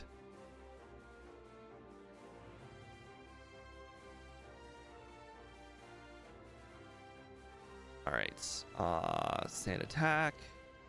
We're just gonna 1 sand attack, and I'm just gonna howl it up.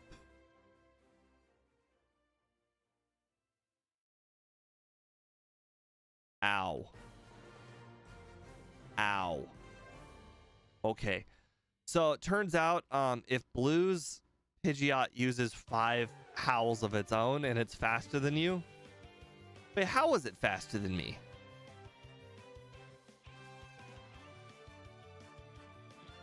Okay. That's... Oh, quick attack. Got it.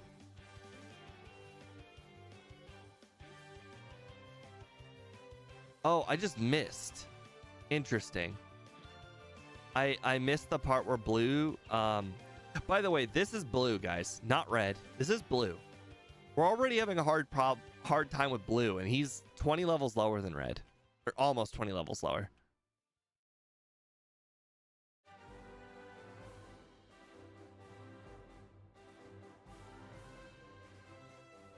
All right, maybe only +2 is good enough.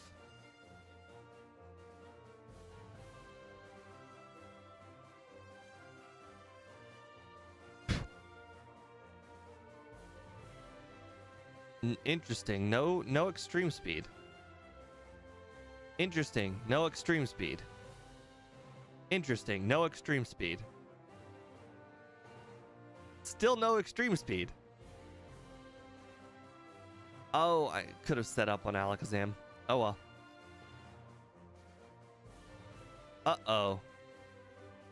Sand attack. Yeah. I wasn't gonna knock it out. All right, plus 3. Plus 3. We needed to be plus 3.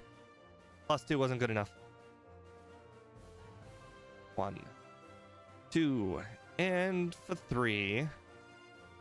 That's how many center licks it takes to get to the center of a Tootsie Pop.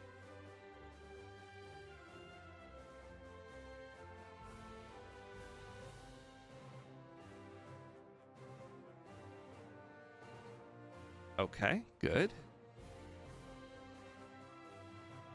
Greatest ad. I'm sorry you had to see the ad. What? Did I get it? What? How did I... What? I did less than half. Less than half at +2. How did I one-shot it at +3? What? This isn't Gen 1 where crits negate stat boost either. Like, what? No, there's no such thing as a bad range. It's almost like it ignored my stat boosts. You can't go from doing less than half to a one-shot. Did I crit? Did I miss the word crit? Maybe I got a crit on the Executor? Oh, hold on. I'm gonna go also pick up Protect. I don't know if I'll need it, but better be safe than sorry. That's the third floor, isn't it? It is. All right, 17. Here we are. Reflect. Okay, that's the culprit. Thank you. I appreciate that very much. So my overlay says I have 9 candies, so I'm exactly where I thought I would be. About to have the 10th candy now, and I guess we're just gonna have to beat red at 79. We're not even gonna bother, like, you know, attempting to do stuff at red at 69. That would be ludicrous. We start at 79. If we have problems and need to get up to 90, so be it. We just get to 90. It is what it is.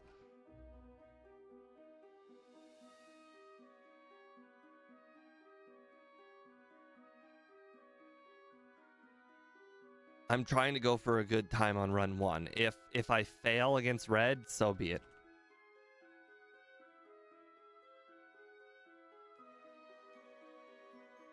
Okay, so as I mentioned, the final moveset for the non-level 90 uses Curse, not Howl,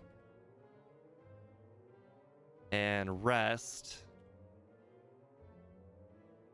not Ice Punch. Howl will be if I outspeed. If I outspeed everything, then Howl matters, but defense matters if I'm not going to outspeed. Okay, well, that sucks. 4, 5. Holy crap, this is really lucky. Oh, no. Pikachu does that much damage at 6. Oh, I forgot to use the candies.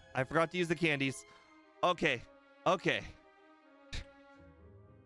I was wondering how it did so much damage. Also, I forgot to use the Quick Claw, so we're still screwed. I forgot to use the Quick Claw, so there's literally like very little chance we win. Right? Yes, you took in Sunlight. That was the best outcome. All right. That's going to do more than half. What happens if it's not a crit? Okay. All right, well, that run's dead. I just wanted to know. All right, let's 10 candy, switch to the Quick Claw. On the bright side, it looks like if we get the Quick Claw activation, we will knock out Charizard with 10 levels, with 10 more levels. We do, boy. Surviving 2 hits in that Pikachu, though, is scary. That was like the best luck we could have had, too.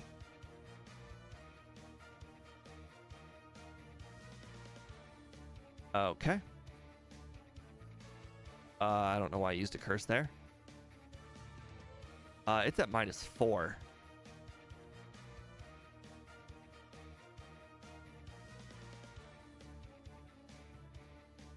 That's more expected.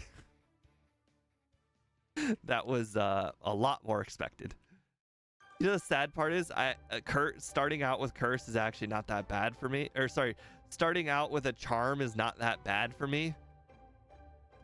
Because it outspeeds. So what's better, get hit by Charm or get hit by Thunder?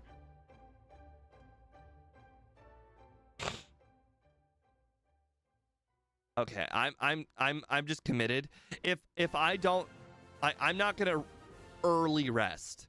We're getting the Pikachu to -6 before using our first rest.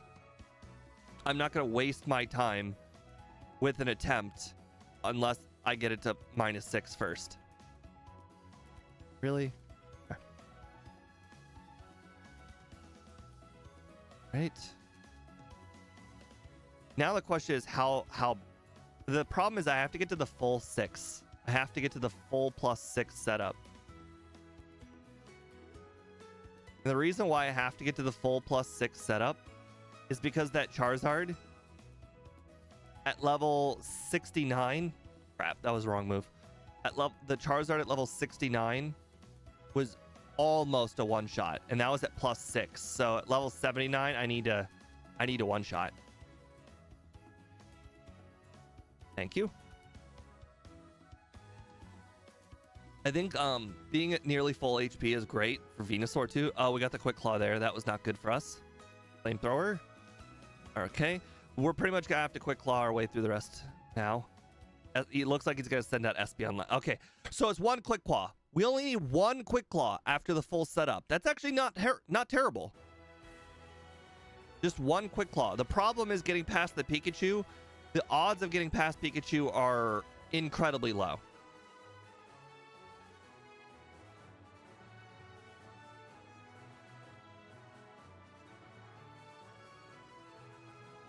But if we do get past the Pikachu, we just need one Quick Claw. That is not horrible. Okay, we're not at full HP this time. Let's see how the Snorlax not Snorlax. Let's see how the Venusaur reacts to not being full HP. Hook in Sunlight. That's good. That's very, very good. Charizard might be within one-shot range. Okay. We have to get a one-shot right here. Yep. Okay. Well, like I said, I needed one Quick Claw. You have to get one Quick Claw. Right. You know, this stat is better than I expected. Not good. Not good by any means, but better than expected. As you can see, this is with skipping basically all optional trainers. I skipped like every trainer you possibly could.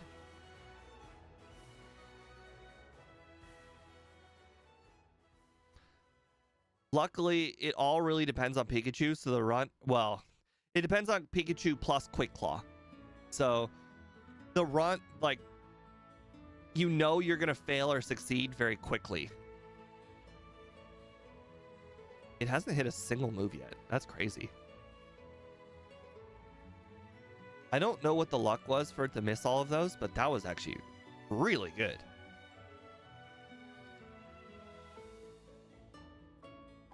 I'm not going to lie. I don't think I can beat this. This is a really good... We got it. We got the Quick Claw. Okay.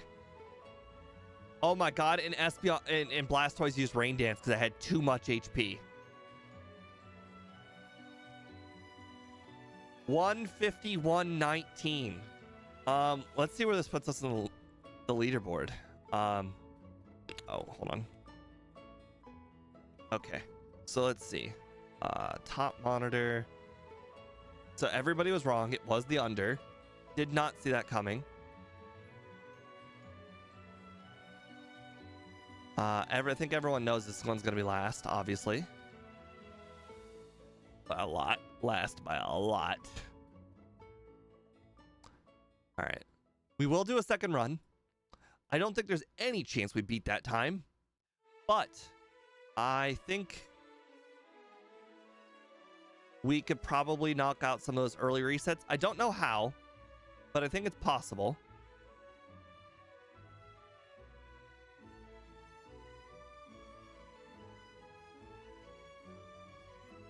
Yeah, I mean, everybody that was shocked at the time that I got, trust me, I am just as shocked as you are. 17 resets, 79.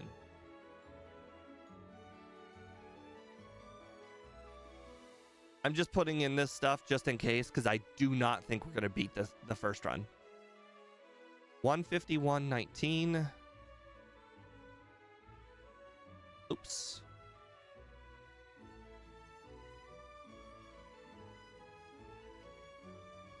I'm 638. See, Speed has Glaceon at the bottom of his leaderboard, and now I have Poochyena. Everybody's got to have a bottom of their leaderboard. Am I right? Everybody needs to be able to see just how good these Pokemon are. Like, you gotta have a Pokemon that sets the standard, and this is the standard. Speed has Beetle at the bottom of his. I guess Sand Attack and Howl, I mean, Weedle wishes it had Sand Attack and Howl, so I mean, it made sense. But surviving 3 Thunderbolts on Pikachu, I did not see coming. I really thought we were going to be 2-shot, and I thought we were going to sit there forever waiting to finally get that one chance where you can get past Pikachu, and then it has to be a Quick Claw, and then you have to do like another 10 attempts to get to that one chance where you get past Pikachu, because I thought there was no way you survived 2 Thunders. The fact that we survived 2 Thunders, which by the way, the 10 candies was required. But that was the real difference maker. It really just went down to 1 Quick Claw at that point. If you end up having to take a Flamethrower from Charizard, and then you end up Quick Clawing the Blastoise, the Espeon will probably be... Who am I kidding? Swift and Mudslap at a +6 defense. Yeah, I don't think that's gonna knock you out. Yeah, I think you just need the Quick Claw on one of the two, either Blastoise or Charizard. Which two Quick Claws attempts is very, very doable. I also thought these Pokemon were gonna be closer to 3 shots. I didn't realize they were gonna be 1 shots. So that is also some oversight on my part. I really thought they were going to be closer to 3, and like getting 2 shots on them was going to be lucky. So I guess that's bad math on my part, because I mean, I looked at 55 attack stat and I'm like, okay, well, even if I'm at +6, like what am I going to do? Turns out you could still do a lot. Anyways, we will go ahead and get started with the second run momentarily. I'm just going to go ahead and hit the restroom. I will put the new over-under. Crap, what did we just get? 151? We'll put 151 to... We'll put it 150 to 2 hours. Because, quite frankly, red could be that whole 10-minute period. I'm going to hit the restroom first. I'll be right back.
I was also trying to think, what could I do for Karen? I could probably equip the Paralysis Care Berry, because there's absolutely no chance I'll need it for either Jasmine or Lance. So because I can't one-shot the Vileplume, I might as well just put the Paralysis Care Berry on it, which will make Vileplume completely and utterly irrelevant, and then I won't be paralyzed for the rest of the battle. That seems like a good play.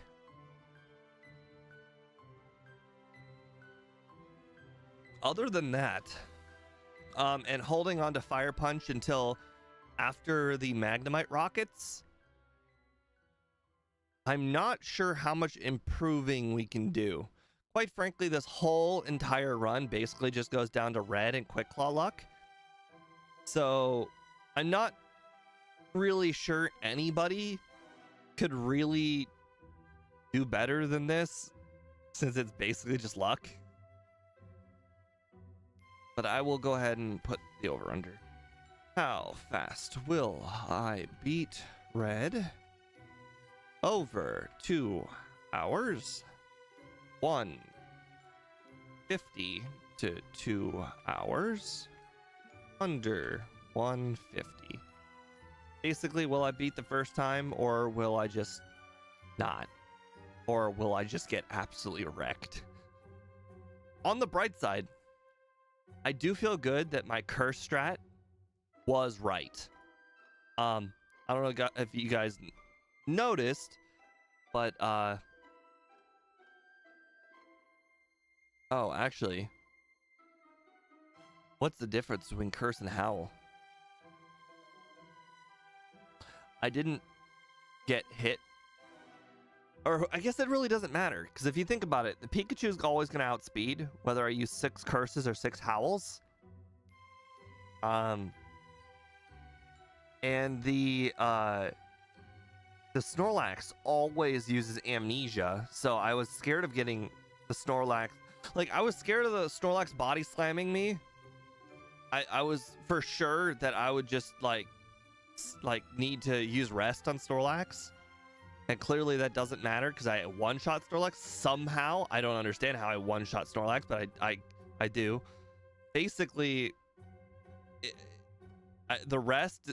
So, curse is the right strat solely for the final Espeon. Because I'm not going to outspeed anything regardless. As you can see on my overlay, I have 133 speed, which is not enough to outspeed anything except for Snorlax. So, quite frankly, it doesn't. My speed is irrelevant in the whole entire red matchup. Yeah, but no reduction in speed only allows me to outspeed Snorlax, which I guess technically I might also be able to outspeed Venusaur, but Venusaur will always use Solar Beam because they have too much HP, so that is also irrelevant. After that, I guess I could rewind just to see what speed Blastoise has. Blastoise is 140. Let me see what speed I have before doing my whole setup. 149. Okay. Okay. Actually, maybe we will try Howl. Howl will allow us to outspeed Blastoise and allow us to outspeed maybe Venusaur. So here's the other question I have to ask. So I know this works in Gen 1. I don't know if it works in Gen 2. In Gen 1, if you get paralyzed, your speed gets cut by a fourth. And if you use rest, your speed is still cut by a fourth, even after rest. Does my speed return back to normal in Gen 2? Did they fix it? I don't know. But I mean, I guess I have nothing to lose. I mean, the only thing I have to lose, like, there really is nothing to lose. If I outspeed the Blastoise, then technically, I could remove a Quick Claw activation from the whole equation. I might be able to just straight up win by getting past the Pikachu. Well, if you're both saying they fixed it, then this might actually make Red really good with Howl. So, with the new strategy, I don't even need Quick Claw. And if I don't, okay, hold on. Let's just do it. Let's just do it. Just figure it out. Why bother play a whole run just to test something when we can just do it now? God, there's a lot of rewinding.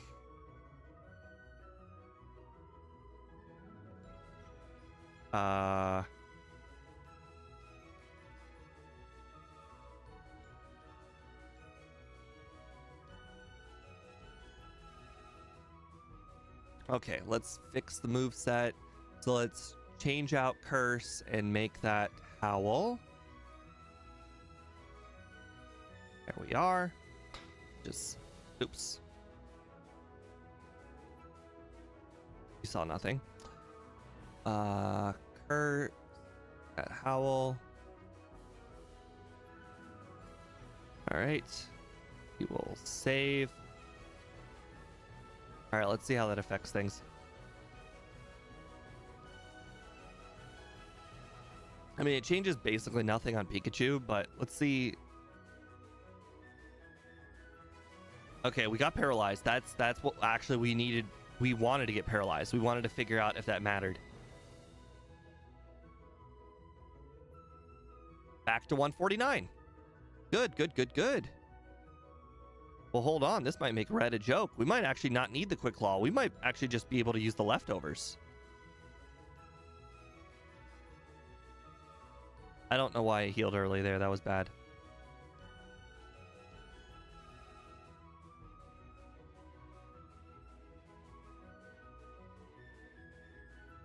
Then we just tank the hit from Charizard. Okay, well, I got a Quick Claw there, but let's be honest, it was going to use Solar Beam. Tank it. Oh, I didn't get a Quick Claw. I'm just faster than it. And I'm just faster than that. Okay, hold on. That was a Quick Claw. Oh my god. Leftovers. How leftovers is way better. Okay. Okay. I actually have a lot. I think we're going to hit the under. Basically, it just goes down to Pikachu. Okay. That's good. I like that. We still have to battle every trainer in the game just to beat Lance. It's still good. Still very good. Lance and Claire. So it's certainly not going to be a cakewalk. But on the bright side, Kanto, we don't like nothing in Kanto matters. Also, let's see. What did we decide on doing for Blue? Was it Sand Attack? There was 1 Sand Attack on Pidgeot, 3 Howls, I believe. Yeah, I think that was it. Quite frankly, the 3 Howls was unnecessary because of the Reflect too. But we don't know if it's going to use Reflect every time, so we're just going to do the 3 Howls. The setting up on Pidgeot is not the best, but, you know, it is what it is. Okay.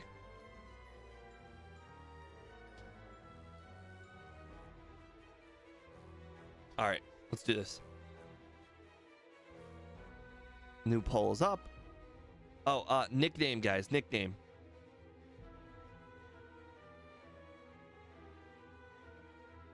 There. All right, think of your nickname real quick.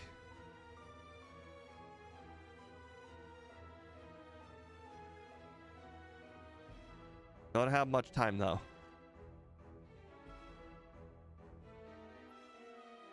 Crap.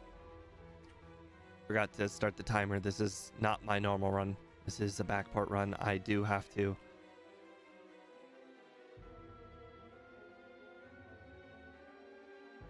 Start the timer.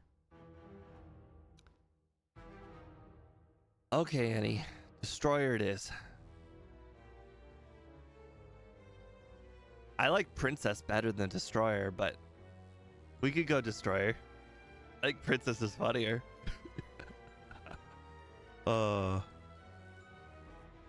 Holy crap. All black text looks real different. Or all black borders.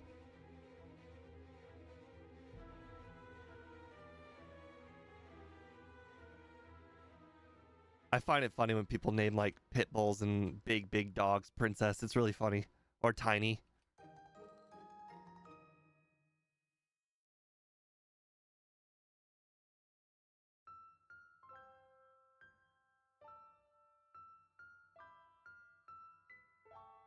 Couldn't find the R.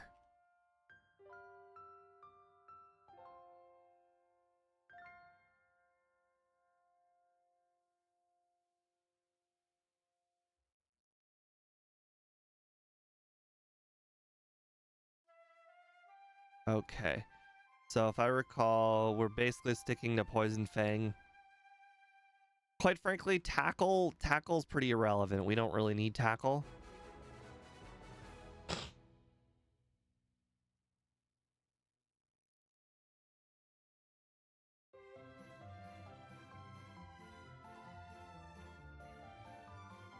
All right, anytime our berry gets removed, we will try and replace it with another berry ASAP.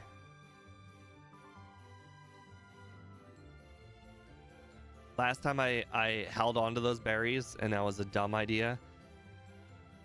I think if you have the berry, you use the berry, you get rid of the berry. Oh, I should also pick up this potion. I found I needed potions quite a lot in the last run, so I'll make sure to use them.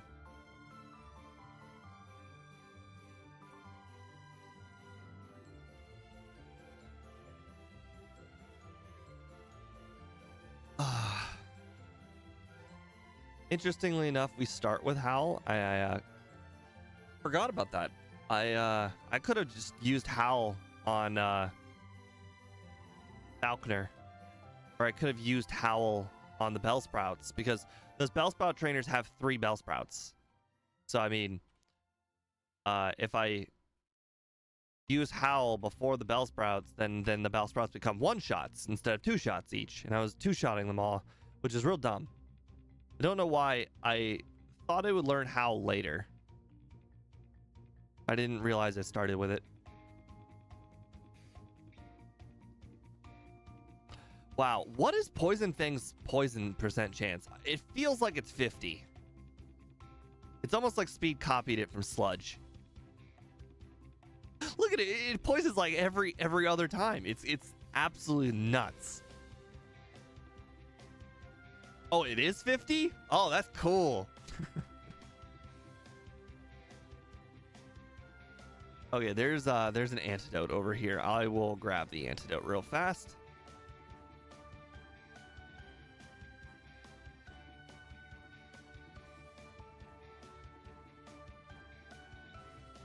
It's 50 later. Speed based the moveset on Gen 8 or 9.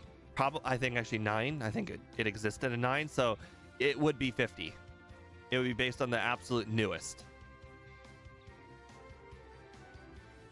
So yeah, then it is 50.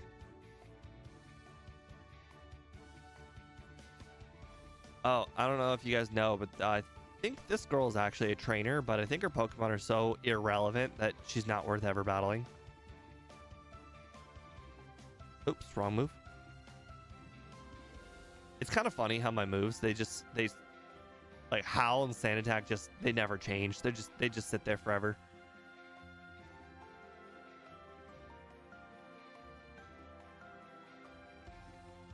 Well, so here's the thing. Oh, hold on. The Gen 1 backports is lowest generation. The Gen 2 backports is highest generation. So he based this one on highest generation.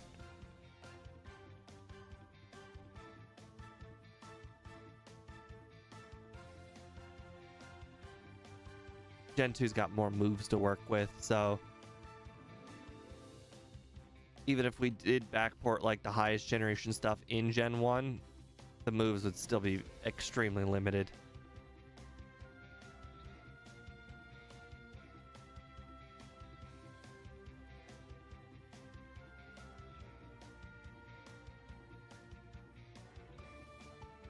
Don't need the paralyze heal.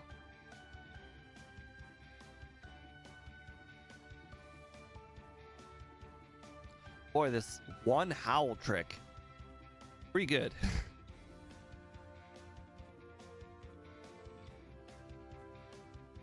think this guy's got 1 Bellsprout, so he's probably not worth the Howl trick. Oh, he's got 3. Never mind. Interesting. Guess I forgot that completely. Well, we're about to get Bite anyways.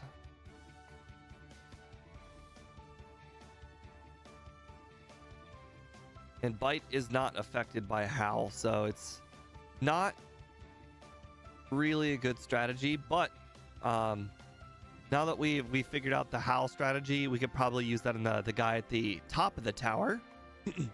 Although we do have 6 Poison Fangs left, but I think that'll be fine. We could just use like 3 Howls or something.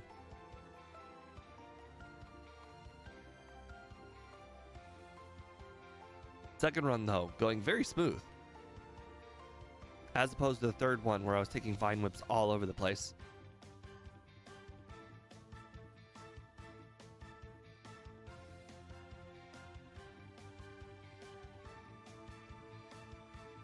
Cool. Sweet.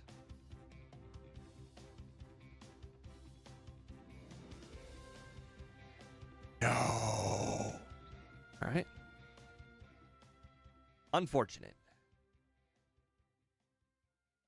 I guess it must have been a speed tie.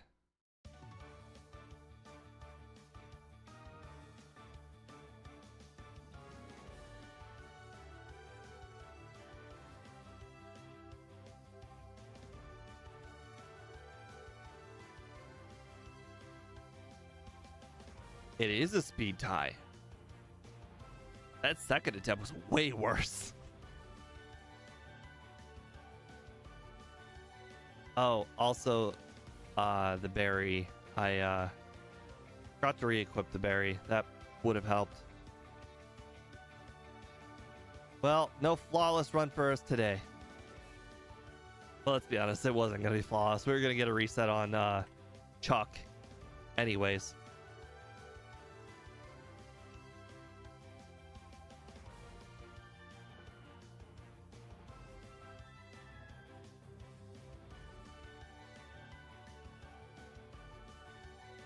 Ah, there goes our berry. Bummer.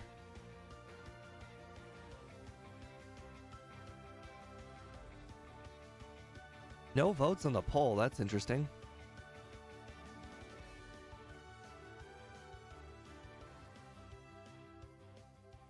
Cool, cool. Tool assisted. I know, right?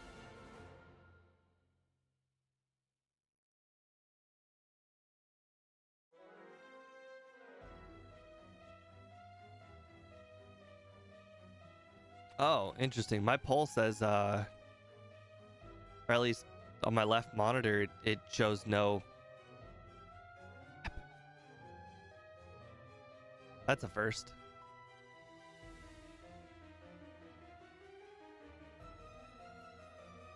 Can't remember the last time I did that. Actually, I'm not sure I've ever done that on the channel. I did it all the time as a kid.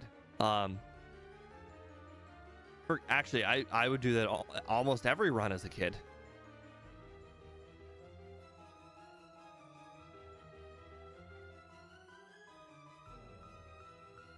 Oh, what am I thinking? What am I thinking? I need everybody I can because of Bugsy. Bugsy's gonna be real hard.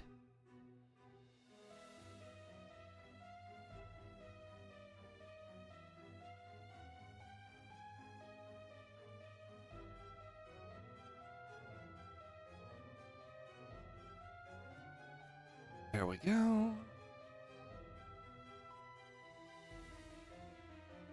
I don't think I needed to go back and heal last time. I did go back and heal, but I don't think I needed to.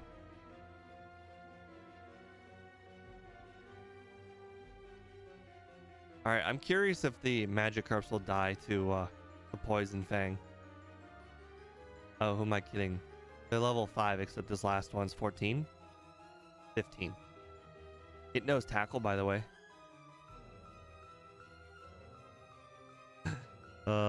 Funny. It's interesting that the poison seems to work whether they live or they die. Like, it's like, oh, I gotta get that poison in there. See, look, I mean, it died. It was obviously gonna die, but like, it had to throw in that poison. Like, hey, you know, you did poison it though. Just wanted you to know. I imagine that's a backport thing. The fact that it doesn't belong in this generation, Speed made that move. It doesn't have the flag where if it dies, it doesn't display it. Or something like that.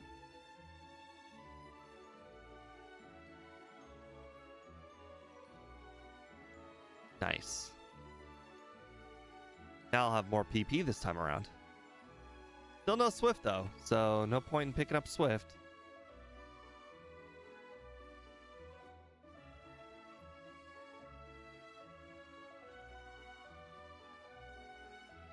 How dare you win the speed tie battle twice, Onyx? That's not cool.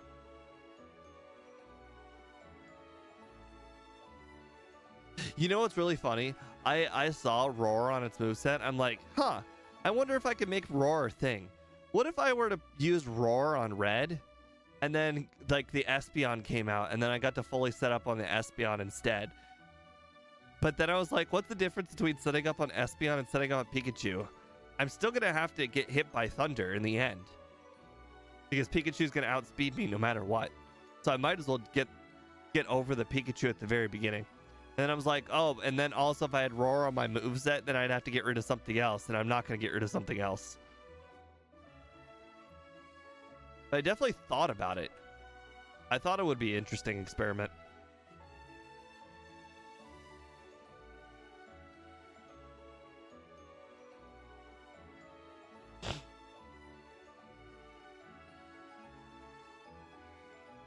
Yeah, I know. If it I mean, I actually kind of like to know that it was burned. Or, well, I mean, I like to know that things get knocked out, but that's just me being crazy. It's not relevant.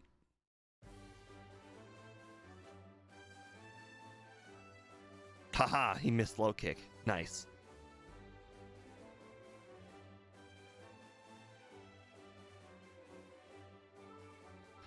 I don't know if 10 bites is going to be enough. Maybe I should have healed. Or who am I kidding? 10 bites is definitely not going to be enough. Oh, and if I waste bites on rounding like that, that's not smart either.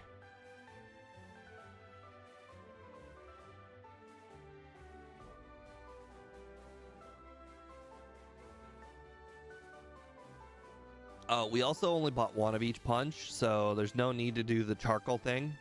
Since we're battling all of these trainers anyways, the charcoal is going to be irrelevant money-wise.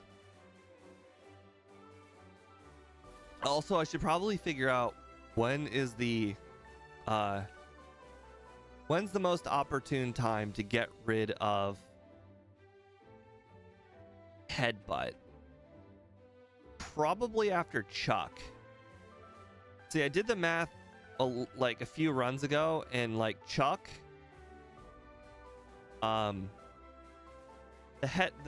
chance of flinch on Chuck is usually is pretty darn good. Oh wait, I don't even know if I outspeed Chuck. Regardless, Chuck, it's pretty good to flinch, like have that chance of flinch on Chuck. And by the time you get to Chuck, Return is basically just as powerful as Headbutt, so, or just slightly more powerful than Headbutt, so it's usually not very relevant. So that's probably after Chuck is the time I could probably teach Return. Because the thing I do like about Return is, in a Pokemon that doesn't one-shot everything, it's really nice to be able to consistently have more PP.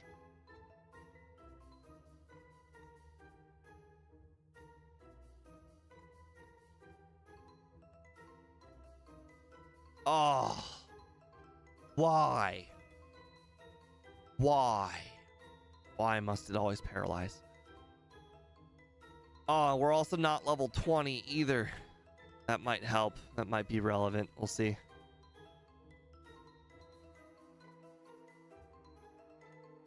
All right, so let's go with 2 sand attacks, and then we'll set up all of our howls. Okay, well, just don't miss a single tackle. I got you.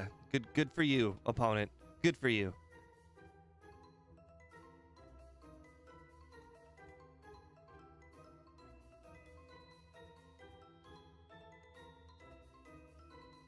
Whoa.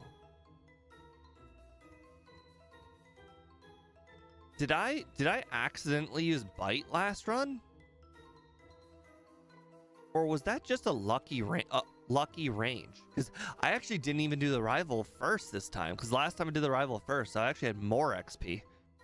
Was I fully setting up and then using Bite? Was that what I did? Was I just unlucky?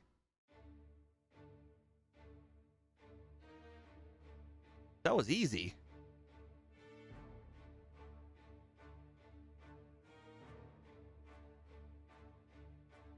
All right, repels like no 7. Escape ropes 10. Oh wow, I can afford the punches already.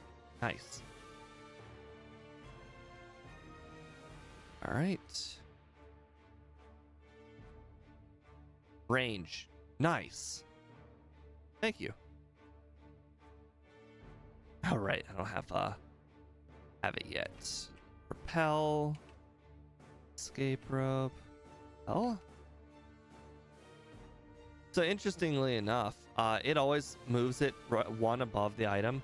Technically, I could move escape rope to the top, and then I can move repel to the top. That'd probably be a lot easier than putting repel to the top and escape rope second to the top.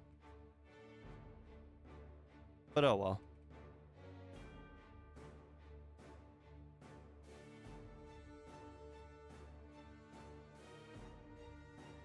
I like having all these full heals. It's very helpful.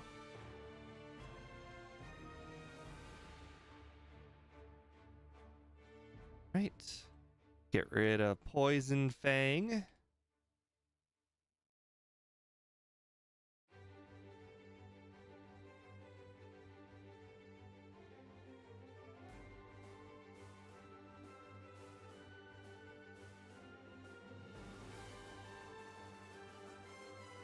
Cool. Oh no, Poison Fang was super effective on Paris. Bummer.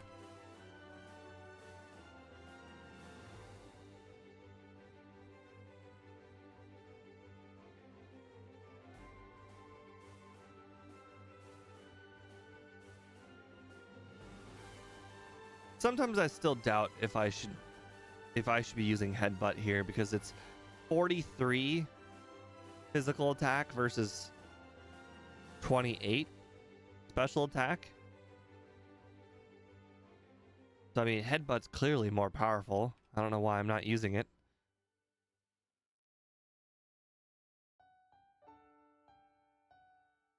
Well, it's definitely super effective on Paris. Paris has got so many 4 times weaknesses in Gen 1 at least.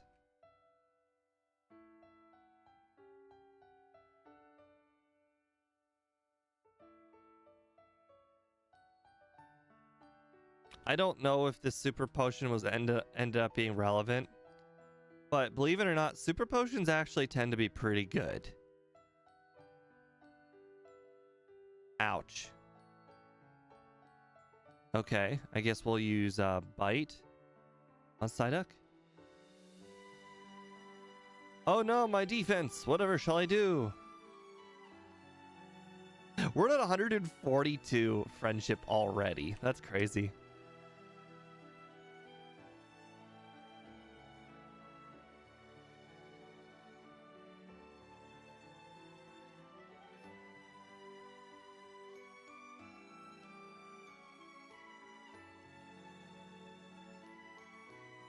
I could get to 150 before even doing, not that I need it, but I could get to 150 before even doing Whitney. Last time I did Whitney early, which was a mistake. She wasn't hard, but it was still a mistake.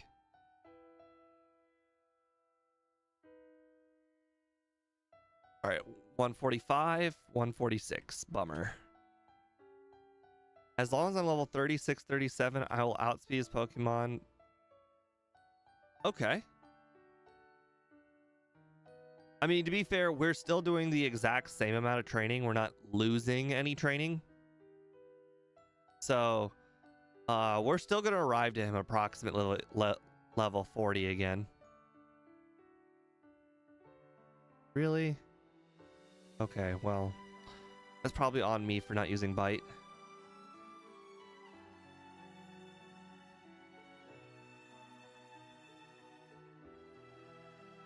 Yes, yes, no, yes, no. Last time I screwed that up. Right, need to get the...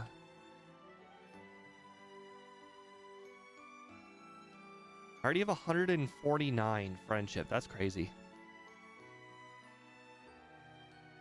Just by the act of...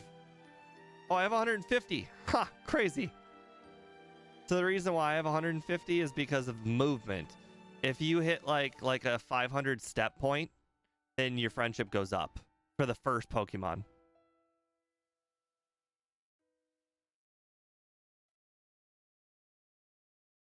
So I must have been real close to that 500 step threshold. It might also be higher than 500 steps. Quite frankly, I don't exactly know the exact number. I just know that steps do count towards the friendship.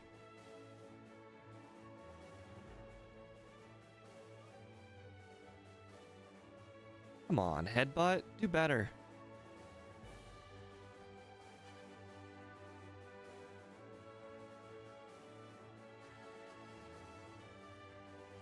$512? That's so exact.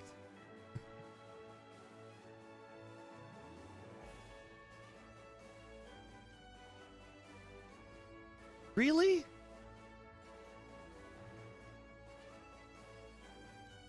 This random Pikachu paralyzed me. Crazy.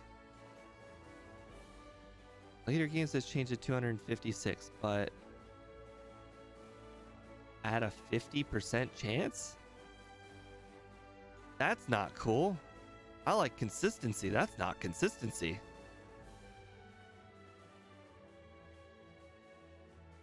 Dang it. I need to use more bites when I don't finish things off.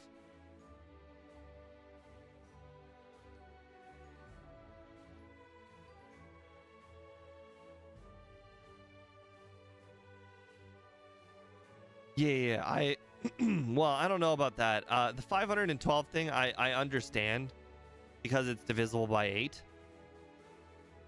So it makes perfect sense. Oh, I skipped all of the trainers in there last time. I just now realized that there are a bunch of trainers in there that I did not battle at all.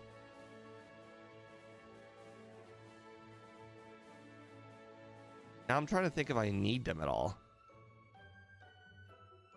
Like, there's a bunch of trainers over here I don't think I need to do. Like, I'm trying to remember if I really needed to be a higher level at any point.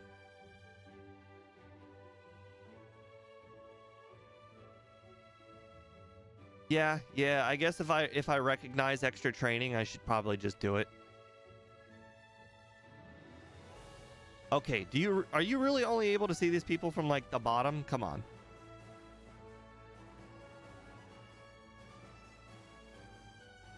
Okay, so no, I just didn't see any of them yet. Raichu, you got no defense, and it did not matter. Okay. Let's go ahead and potion up.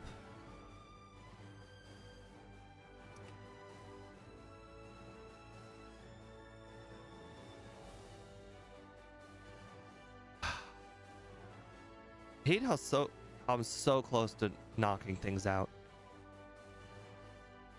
It's honestly frustrating being so close to knocking things out but not being able to.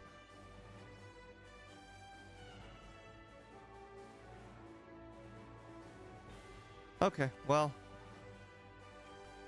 is this the one with the Scyther? I could have sworn one of them in here. Oh, no, the catching contest itself had Scyther. None of the trainers had Scyther. Yeah. Basically, if you wanted to ever win this catching contest, you catch a Scyther. Like, that was the whole like contest. Like, and if you wanted to get like second or third, you catch a Butterfree.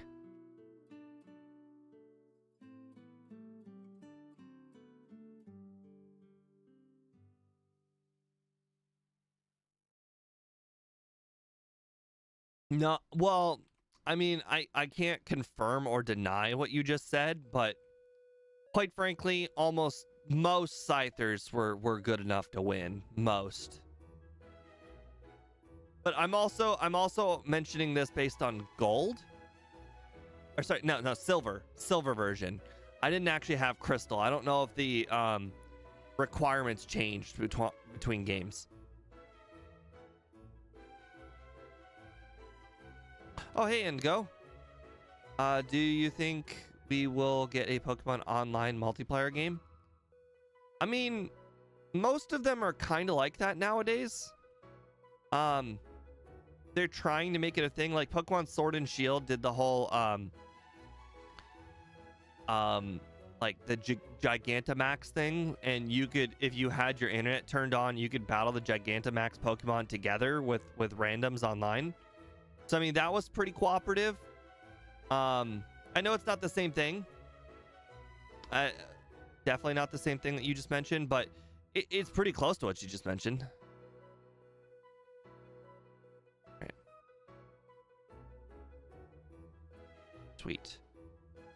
I know the other games also had some different features that weren't that were online related. Like I remember I think was it X and Y had like a little what do you call it? Like an area you go to and it's like a whole multiplayer playland kind of thing. Like you go to this multiplayer zone and it had like a bunch of rooms you could go into for multiplayer related stuff. I don't remember what it was called, honestly. I just remember that it had like every single thing in that room was pretty much multiplayer related. And I pretty much never had a reason to go in there. I think at one point I did the whole trade Kadabra for Kadabra thing, but like for the most part I never really went to it. It's like a little carnival. It was like a carnival.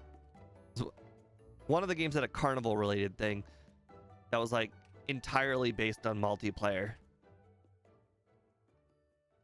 But if you're talking about like an open world kind of thing where not only do you see Pokemon just out there in the wild and you see people online in the wild, I'm not sure they could ever do something like that unless they made it like a Fallout 76 kind of thing where, hey, each world only has, like 50 people in it instead of, like the thousands upon, like, quite frankly, millions. It would be millions.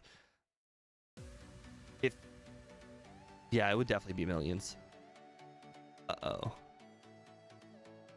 Uh-oh. Uh-oh. Was there ever going to be a chance to outspeed that thing? All right. I already added the reset. We're good. Let's add reconnected. I had no drop frames and my bits were doing so good. There was no reason to disconnect. Yeah, Fallout 76 I think got the good balance of not too many players, but there were still players. I think a Pokemon game like that would work. I know Annie played Pokemon Scarlet and Violet, I believe. Imagine if you had Pokemon Scarlet and Violet, but you see all of the wild Pokemon in the world like Pokemon Go, but you also see players in the world like Pokemon Go. Well, I shouldn't say like Pokemon Go, but like Pokemon or like Fallout 76. I don't know if you played that game, but that would be pretty cool actually.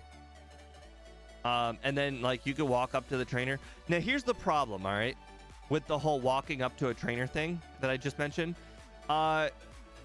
There are people out there that would be dicks, like enormous dicks, and they would have no problems wasting people's time.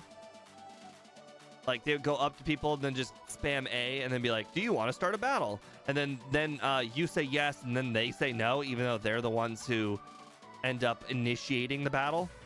I could see that being a real problem.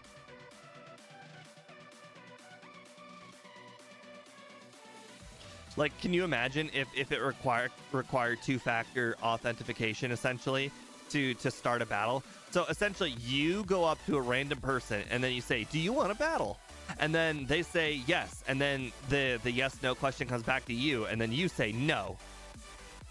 Oh, that would be the worst. You absolutely know somebody would do that. Plenty of somebodies would do that. And the worst part is, like, what would you do? Like, the person who started the battle doesn't get the opportunity to say yes because they're the ones who initiated the battle? I guess that would be the only way to do it.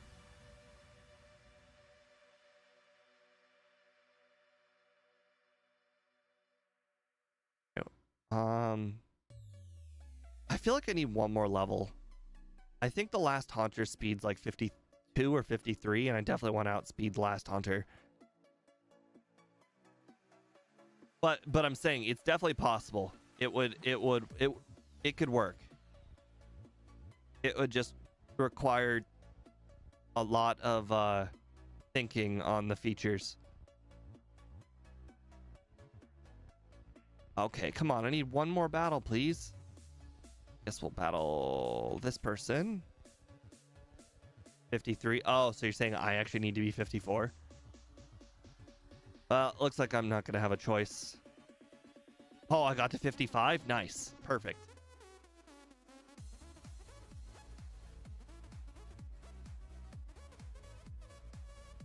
All right, let's go ahead and put that berry on.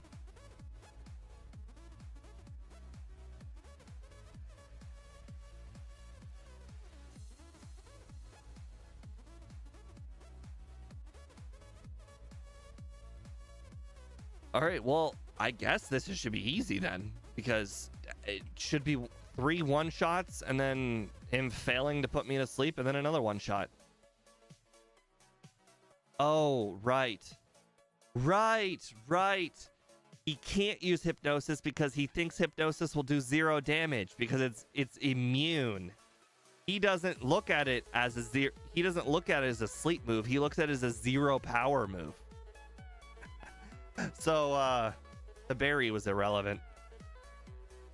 Actually, I need to take the berry off because the I guess for the exact same reason that Morty couldn't use the berry on, or Morty couldn't use hypnosis on me, is the same reason both the Knockdown trainer and Chuck will also not use hypnosis on me, because they'll look at it as immune and they won't use it. Although the Knockdown trainer is random, the Knockdown trainer might actually still use it. But the Quick Claw is just better here.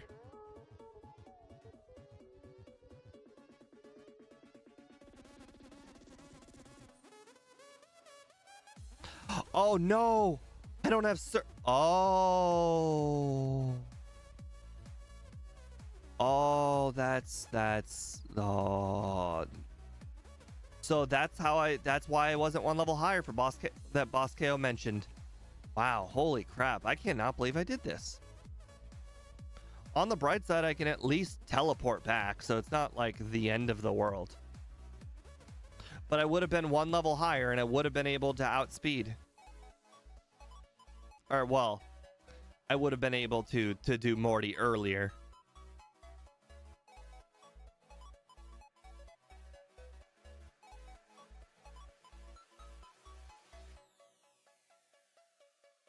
Knockdown trainers not random. Interesting.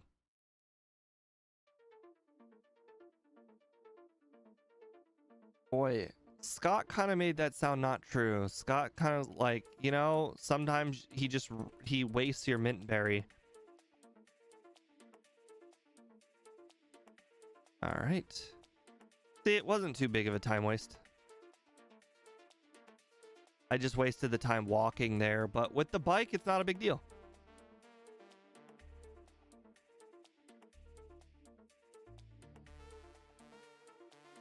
See, I don't know if you guys just noticed, but I did less than half there with Crunch, and I did more than half there with Headbutt. Just goes to show that even though it's a significantly higher power with Crunch, still not always the best move. This guy's not really worth battling.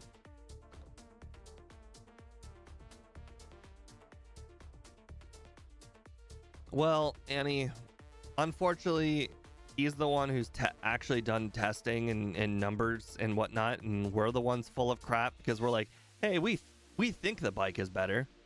He's the one who's actually done testing.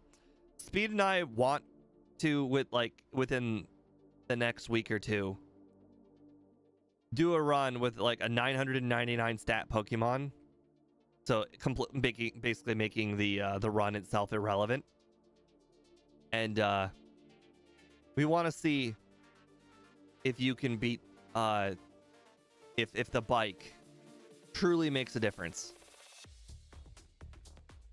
Because when you have 999 stats, then the Pokemon part of Pokemon is irrelevant. Yeah, I did mention this earlier. I don't know when we'll get around to doing it, but we want to do it. Okay, I'm not gonna have enough PP. There are 2 trainers over here, one on the top and then one on the floor below this. I'm not gonna have enough PP. Oh wow, this better one shot. That was close.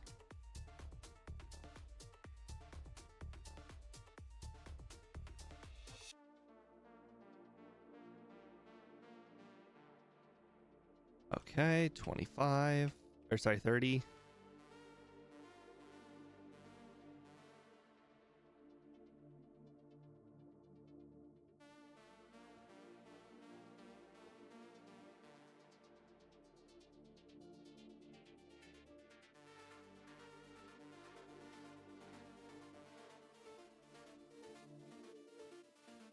Okay.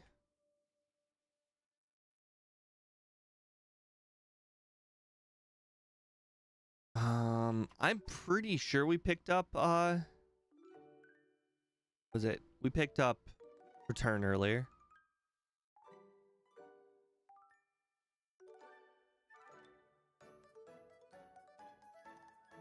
There's still one more trainer above me. Water Pokemon have a relatively okay base XP usually. Oh, that's the girl? Okay, my bad.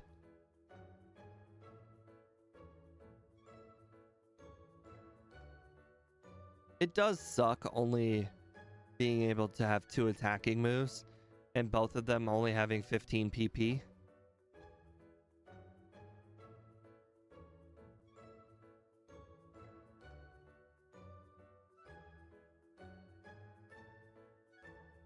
Like these Tentacle will have a base 105 XP.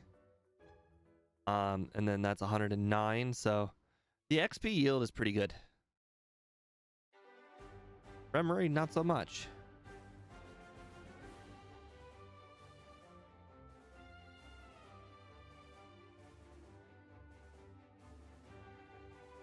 Ooh, wow. That's awesome.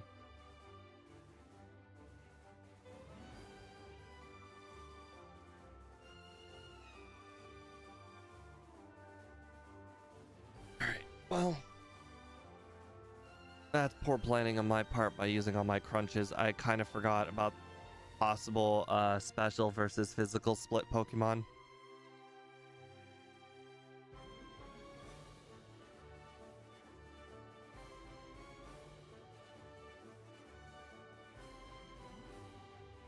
Wow, Quillfish, you must be a lot more defensive than I expected.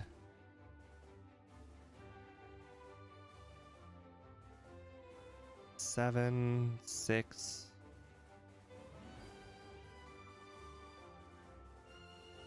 I know there's one. We already previously mentioned there's one trainer in the bottom left-hand area, so we will definitely be cutting it close.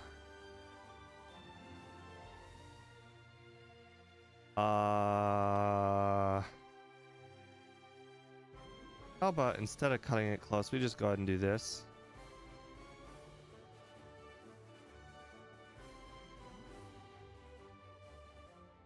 Probably much better. Plus, we're not going to use it in crunches, so we don't need to go back and heal if we one-shot everything. Alright, now we get base Eswine.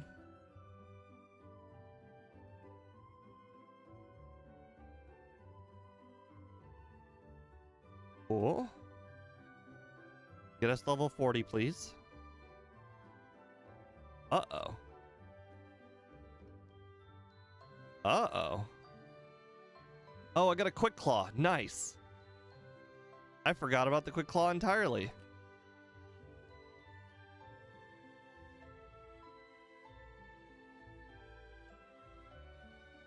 His name is Eswine. Esuine, kind of like Suicune, but without Um, it's kind of spelled like Suicune, but it's Eswine or Esween. I'm not entirely sure the correct way of saying his name. It's basically Esween.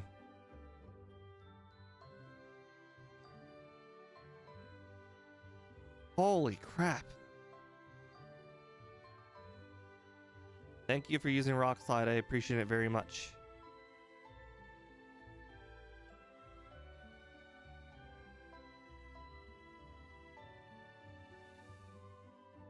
You seen? Like Eugene? I refuse to accept your reality and I substitute my own.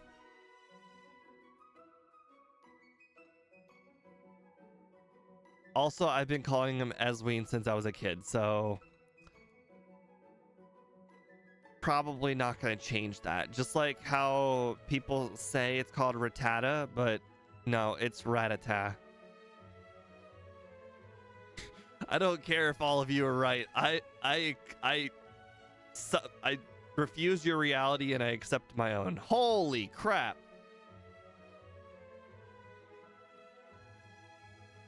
That karate chop. I know it's a high crit rate move, but boy, when you see it crit, oof. What?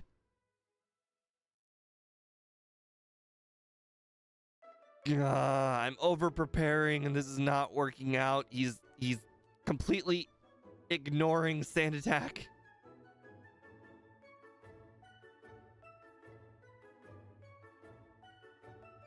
I was just trying to set up 4 times. Look, 4 was perfect.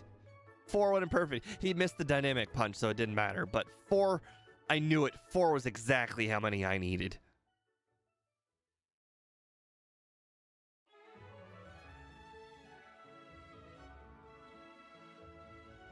I knew it.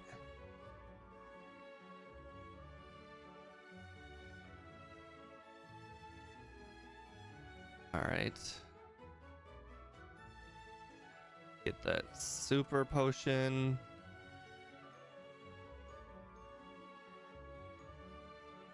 Oh, wow. So this does have more defense than special defense. Interesting.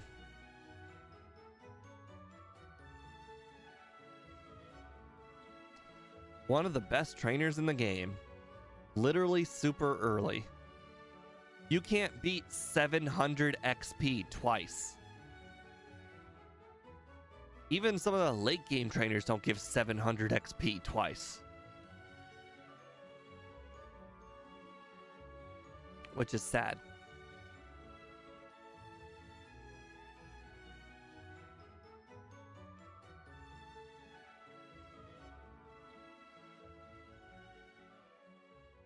Alright, this time I think I'll be a lot less greedy on PP. I think I'm just going to heal.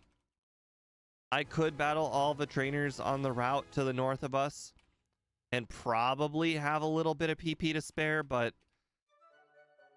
when you have instant text and the bike, like, it's not a big deal to heal.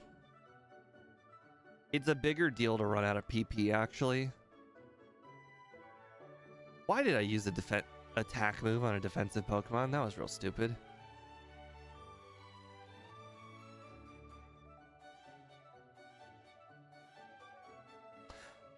Oh, never mind. I was about to say, I'm surprised Speed hasn't joined us yet, but I just realized right now is when he's getting off work. So if he were to join us, it would be after he drives home, logs onto his computer, and then decides if he wants to join or not. From here.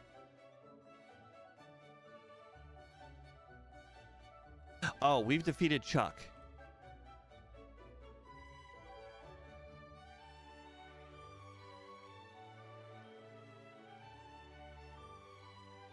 You have just arrived. How did run 1 go?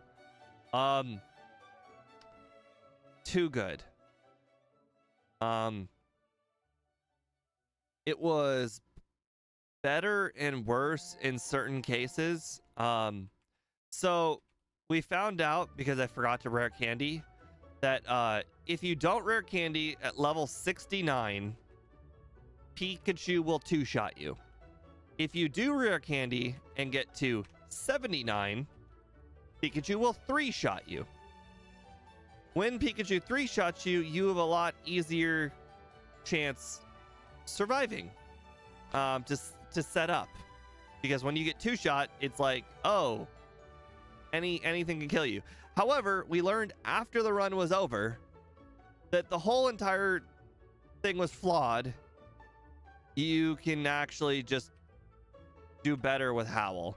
And so I made the battles slightly harder on myself by not using Howl and just using Curse, because apparently, and this is where it changes. I thought that after being +6, it would still be a 3-shot on Snorlax. Turns out it's a 1-shot. One shot. I know, absolutely ludicrous. I couldn't believe it myself, but when you're +6, it's a 1-shot on Snorlax. Absolutely nuts. So, I mean, that kind of changed the whole strategy. If it's not if it's a 1-shot on Snorlax, then like then the defense boost from Curse doesn't matter. Then you can actually outspeed some things on his team.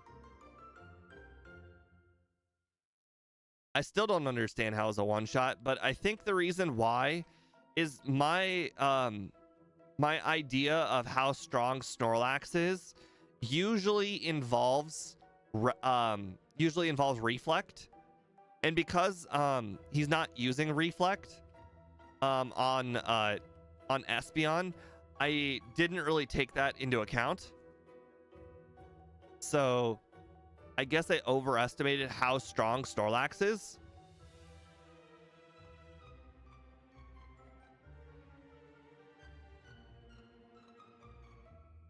But yeah, went a lot better than expected. Even with my strat though, the strat wasn't that bad. All you really needed was one Quick Claw activation after setting up a Pikachu. There was like still a relatively okay chance you were still going to die to Pikachu, but the whole point is if you got past Pikachu. Oh, that was really, really cool. I don't know if you guys just noticed there, but when that Ditto used Transform, it transformed into the front sprite of Poochyena, the one that Speed made. That was pretty cool. But yeah, so you just needed one Quick Claw activation, and that was it. Technically, the Curse did help for the final Espeon Swift, but quite frankly, if you just outspeed the Blastoise, you don't even need a Quick Claw activation. Leftovers is all you need. Leftovers would basically make that whole like extra defense for Espeon irrelevant. You would just have more HP instead of more defense. So the strategy for red might actually be a first try strategy. Oh, you didn't make the sprite? Try to give you credit.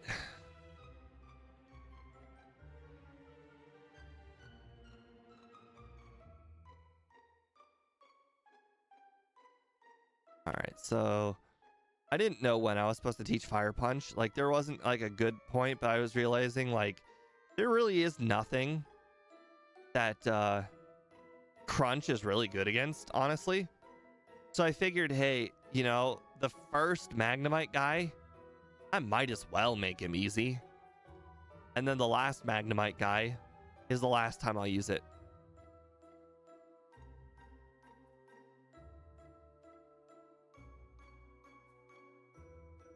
After the Rocket Grunt with the 3 Magnemites is taken care of, that's when we'll teach Ice Punch.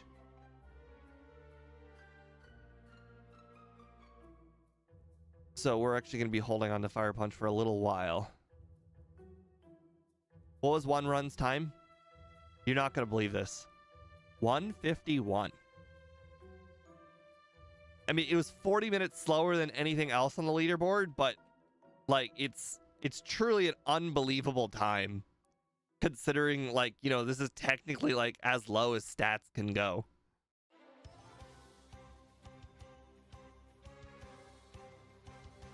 Like, it really does not get worse than Poochyena statistically.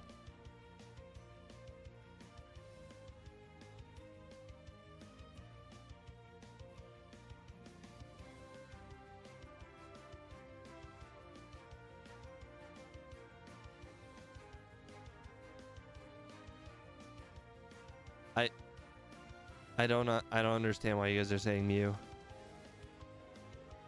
Wait, are you saying Mew? Oh, my Mew run was bad, but I mean, that was so long ago. That was like my second run ever. Hell, I probably pushed the boulders in the correct, like I probably did all 4 boulders in the correct place.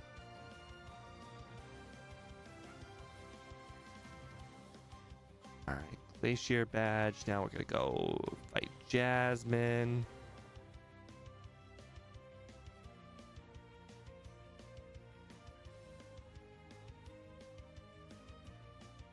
We could also fight that one extra trainer we skipped. Technically. I don't want to, but I'm saying we could. I guess we will.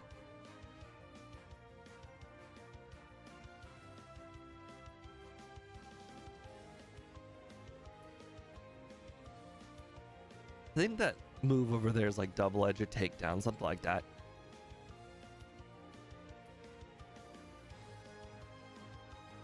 I'm sorry, I'm not explaining, or I'm not understanding the joke. It's okay, you don't have to explain it. Clearly, I don't even remember what I said.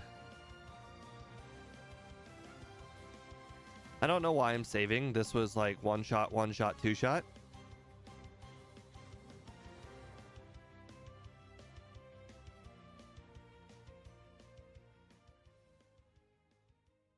Oh, right. I will on the next run, or well, this run. I need to remember to use Howl on Misty. I almost lost to Misty.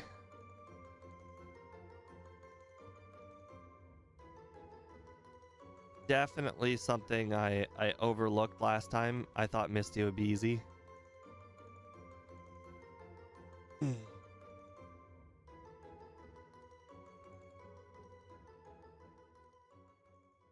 All right, well, we've got 10 minutes of boring rocket stuff. Oh, we also don't have that extra max repel, but we only need 1. I guess I never picked up the other one again.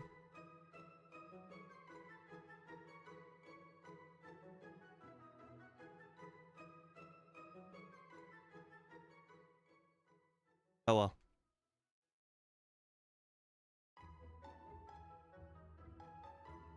Aha, I crit the muck. Saved myself 1 return. Alright, here's the last trainer to use Fire Punch on.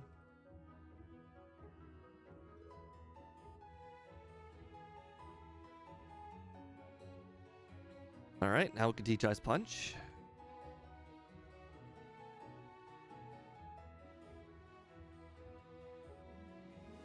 Alright, and our moveset is basically this until pretty much red. I don't think we're really changing anything.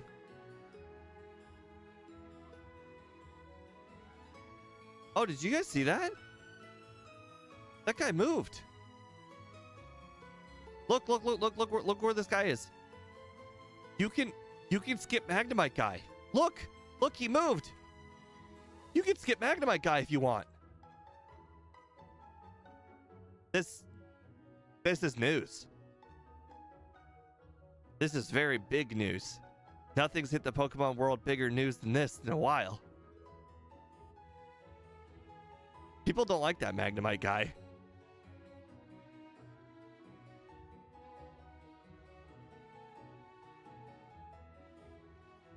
I can't believe it.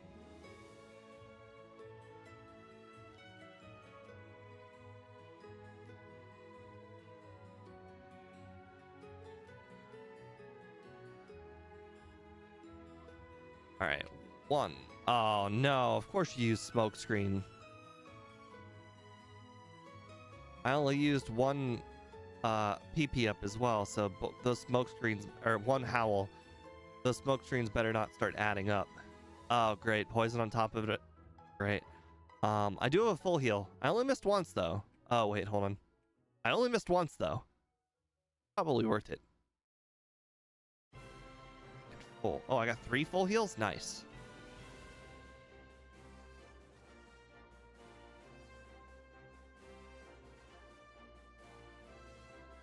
Speed's gonna want to hear that, actually. He really hates that Magnemite trainer.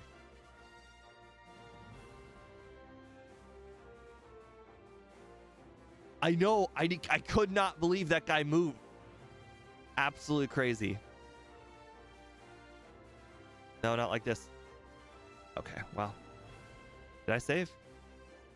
Did not. Okay. Well, I clicked reset. Let's go ahead and super potion. There's absolutely nothing you can do to stop the confused rays hitting yourself. Hitting myself twice was pretty unlucky, but I need one howl. There really isn't a way around it. I forget what Pokemon. Oh my god, are you serious? I needed 1 howl for this Magnemite. I can't one-shot the Magnemite without it. How dare you quick attack me? I might not beat the Meganium. Yep. Oh. Let's add crit for measure. Yep. Who would have thought this rival battle, which is actually relatively consistent, is just going to the crap because I keep hitting myself. Okay, well, at least I'm not confused any longer. Like, this is a consistent battle. All I have to do is not hit myself 3 times. Is basically it. Like, you just witnessed how easy that battle is. All you have to do is not hit yourself 3 times. Hitting yourself twice is even fine, because technically the Razor Leaf on Meganium will not knock you out. So the fact of the matter is, it's a really consistent battle. It's funny. I couldn't have planned that out better. Honestly, I think I might have had more resets last time, and last time I had to 2-shot the Magnemite, not 1-shot it. I probably had three resets on both attempts, honestly, though. Okay. I was about to say, I still have super potions, right? I mean, there's no way I used them all. Oh, I thought I PP up to return. Okay. We'll do that. Not PP up. We are. A corn dog. That brings me back. I haven't had a corn dog since I was like 22? Oh, probably 23. It was my last year of college.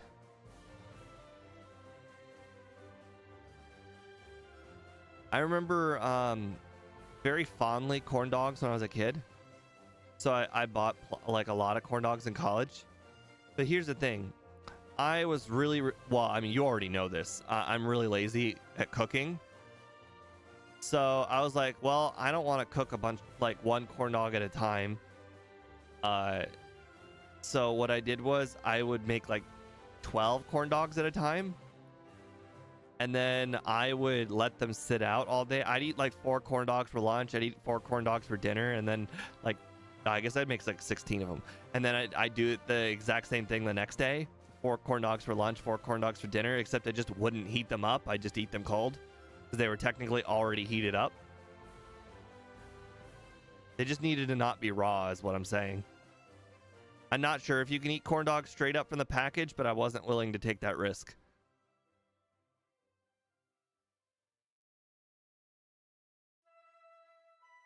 Whoa. The part of the story that you're mad about is that 4 corn dogs is for lunch and dinner is too many corn dogs?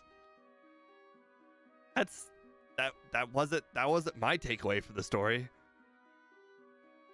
4 corn dogs is a very adequate normal amount, right?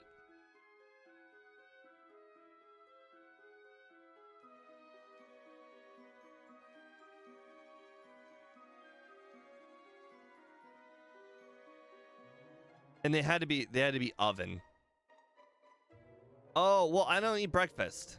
I guess I should have mentioned that. I basically never eat breakfast, like ever. Basically, I only eat breakfast if I get a really, really good deal on an app. And it's before work. Sorry, not before work. During work. I'll be like, hey, to my boss, Griff, hey, I'm gonna go grab breakfast. Then I'll be like, okay.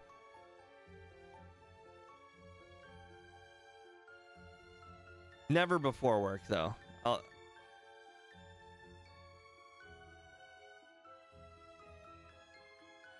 right, let's grab the pink bow, which is now gonna be my primary held item. I guess until I get the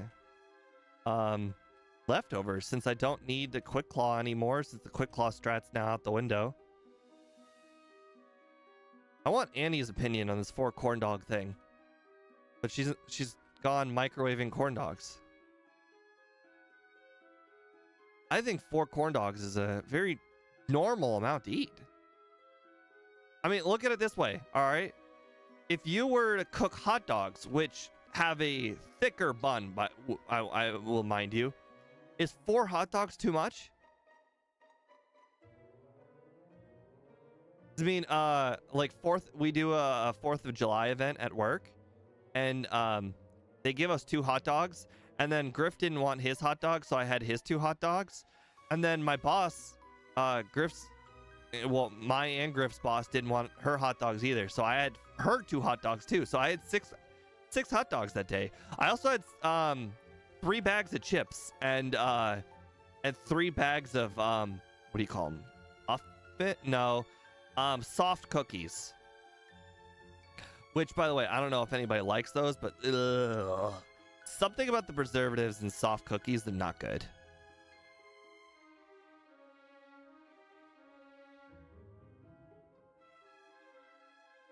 Like, if I were to buy bagged cookies, I would buy Famous Amos cookies. They're not like soft. I don't know what it is about the soft cookies, but the soft cookies, I just, gross. Don't get me wrong, Famous Amos cookies kind of taste like chalk a little bit, but at least they're taste more cookie-y than soft cookies. But they're still chalky. Quite frankly, unless you get like a homemade cookie, and this might be a not good opinion, but Burger King, McDonald's cookies, better than any cookie you can buy pre-packaged. I don't know if that's a big opinion, but Burger King and McDonald's, they make their cookies fresh, and they taste very good. Now, don't get me wrong, you could buy 4 cookies at Burger King for the price of 1. No, sorry, wait, no, 2 cookies. No, you can buy 5 cookies at Burger King's for the price of 2 cookies at McDonald's because they sell them in two cookie increments. Basically, what I'm saying is Burger King sells 2 cookies for $1. McDonald's sells 2 cookies like $2.50. Like, it's real expensive for 2 cookies. 1 cookie is like $1.69 or whatever. It's ridiculous. Oh, and they're like all the same size cookie too. Wait, hold on. Actually, I take that back. It's been so long since I bought a McDonald's cookie, I don't actually remember what they look like. They might be bigger. I don't actually know. I don't want to spread cookie disinformation. Okay, good. I still have that max ether. I was about, oh no, my returns, they're getting low. And I absolutely 100% need return too in order to knock out these Dragonairs. Also, I feel like I was like, wasn't I 55? Oh well. Anyways, I can't believe Annie's not back from her corn dog. There it is. No. See, I knew Annie wasn't listening. Annie, he was assuming I said 4 cookies for breakfast, lunch, and dinner. No. Well, corn dogs. We switched to cookies after the corn dogs. No. It's 4 cook. So, Annie, do you consider four corn dogs too much? Is 4 corn dogs an unreasonable amount of corn dogs? Because whenever I made corn dogs in high school and college, I made 4.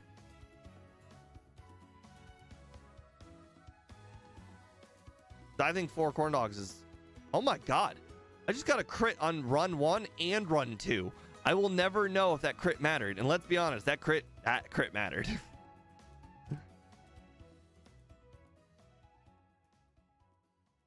Interesting. But anyways, back to, since Annie didn't hear it, the whole corn dog strategy.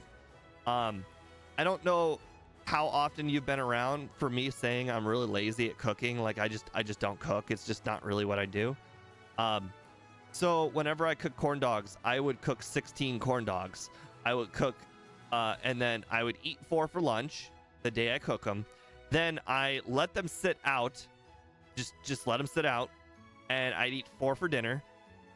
Then I would let them sit out still. And then I'd eat 4. I'd put them in the fridge. And then I'd eat 4 cold corn dogs for lunch and 4 cold corn dogs for dinner the next day. So that way, whenever I cook corn dogs, I had corn dogs for 2 days. And again, this was over 10... Wait. No, this wasn't 10 years ago. This was 7 years ago. I graduated in 18.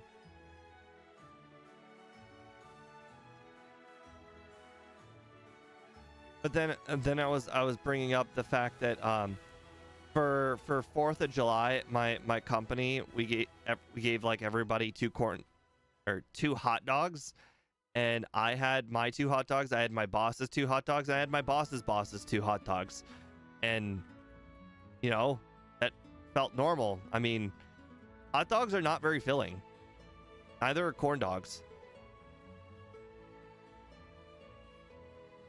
Oh, yeah. And then on top of that, I had 3 bags of chips and I had 3 bags of cookies. And that's how we got to the soft cookie versus fresh cookie debate. I think that bagged soft cookies suck. Like, they're not good. Like something in the preservatives makes soft cookies suck. I don't understand why. If I were to have bagged cookies, I would get like Famous Amos cookies. But don't get me wrong, I'm not like a Famous Amos homer. Famous Amos still tastes kind of like chalk, but it tastes more like cookie, more cookie than soft cookie. How am I? Oh, so here's my strategy, Annie. I don't eat a lot of days. So here's my current strategy. Anytime I go over 210 pounds, I don't eat the next day. That's literally it. I got over 210 pounds like multiple times last week, and I just took entire days off eating.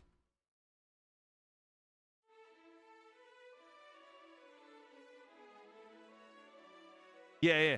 So I give myself a hard cap, and that's how I stay relatively thin. I basically starve in order to not be heavy.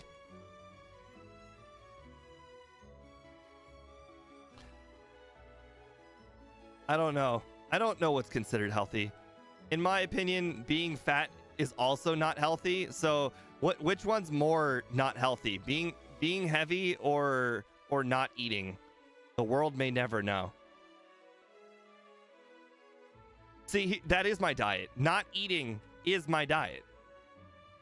But like all jokes aside, my diet is usually 1 meal a day. I forget what that diet's called. It's called intermittent fasting. That's my general diet.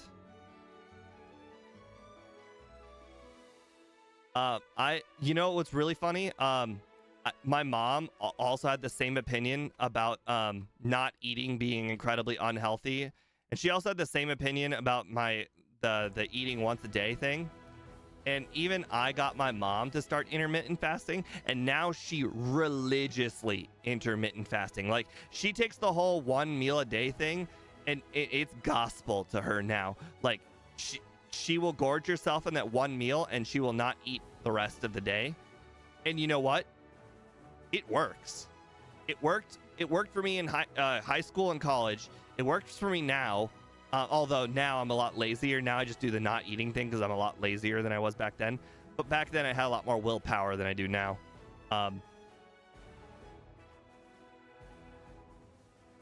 But the intermittent fasting thing absolutely works. And my mom is like real thin. Like, if you think I'm thin, like, no, my mom is very, very skinny. Like, she does the 1 meal thing, and it works.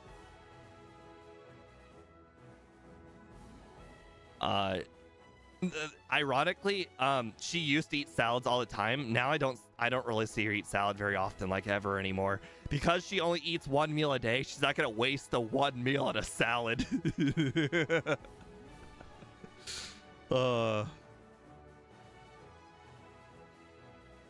Because in theory, I think what really works is you basically burn 2,000 calories a day, and eating 2,000 calories in 1 meal is pretty unlikely. So generally, you're always going to be eating less calories than you're burning. So you generally just lose weight when you eat 1 meal. I think that's the general thing behind it. So it's not like the diet's actually working. It's just that you're burning more calories than you're eating.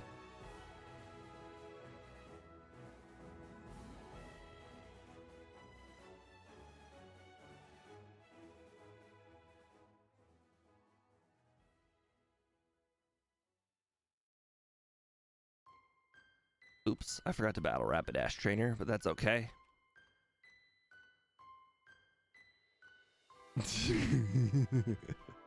It's okay. My boss Griff, he's really, really big as well. Although no, like, he's big. Like, how should I put it? You know, like a 6'1" kind of big. Like, he's not round big, I should say. He's like what people would describe as big bone big. Like, he's like 6'1", like, you know, he's basically my height, 6'1", but he is real. Like he doesn't look like a typical fat person.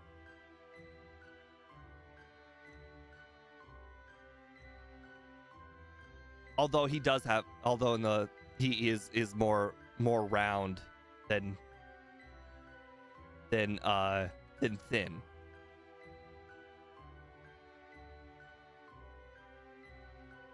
All right, so pink bow. I think I'm basically the same level as I was last time. I might actually be 1 level higher because I did like a few extra trainers.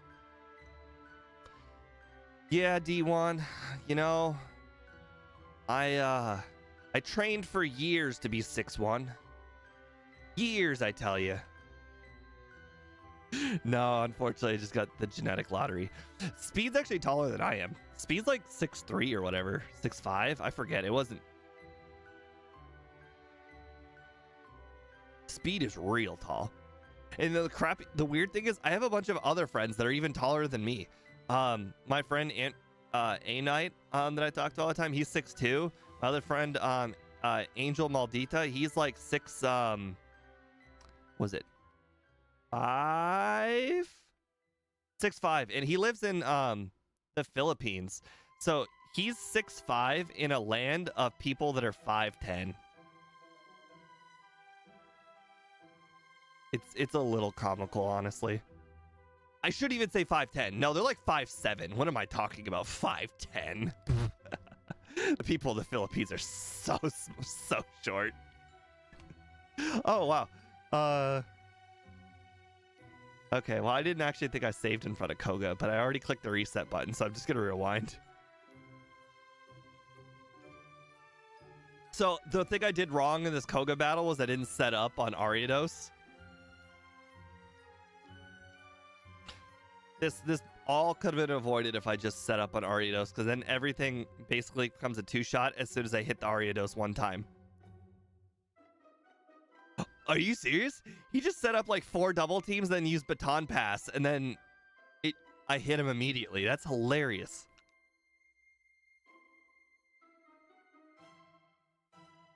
My brother is 6'10". Why am I missing so much? I have 100% accuracy. Oh, it probably went first and used double team. All right. X Elixir. Where are you, Full Restore? There you are.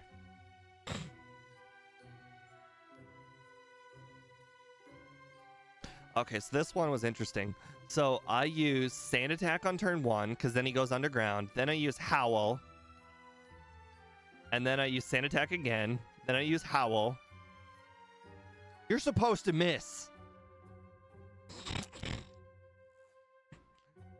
I'm actually taller than both of my parents.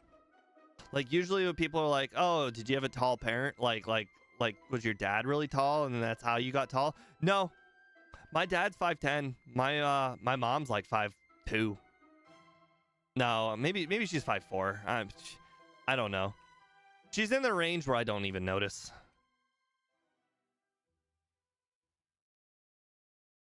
I'm just abnormally tall. Yes, Ice Punch is a replacement for Ice Fang. No, I forgot to put on the Paralyzed Cure. Oh, I'm not gonna one-shot the Vile Plume. No. How dare I forget the Paralyzed Cure Berry?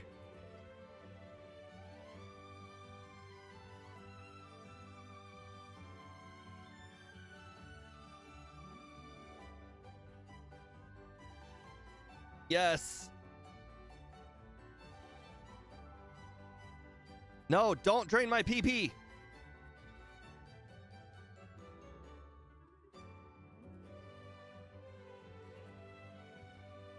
All right. Did you guys see that? She baited me. She's like, I understand I'm gonna lose and you're going down with me.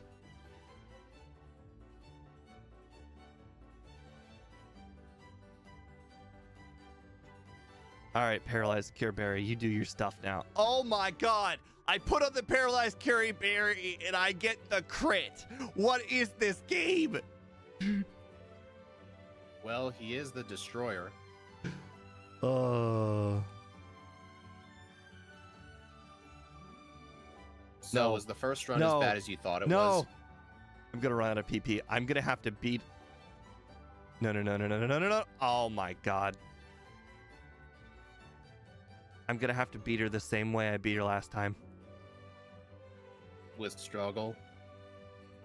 Actually, Or you just die? Actually, she used struggle. Her Gengar ran out of moves, and then it killed itself on me. That's funny. So was the first run as bad as you thought? No. Would you still compare it to Weedle? If you gave Weedle badge boot or stat boosting moves, yes. Oh, just imagine. Imagine if Weedle actually could get egg moves, and it included Swords Dance because Beedrill could learn it. That'd be incredible.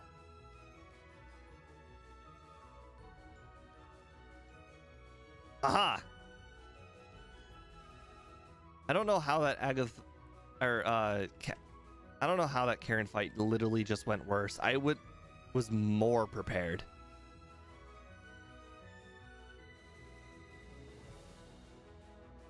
That's been an underlying theme of this run, being more prepared and things going worse.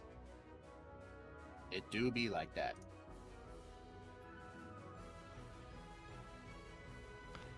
All right, so sand attack, sand attack, sand attack.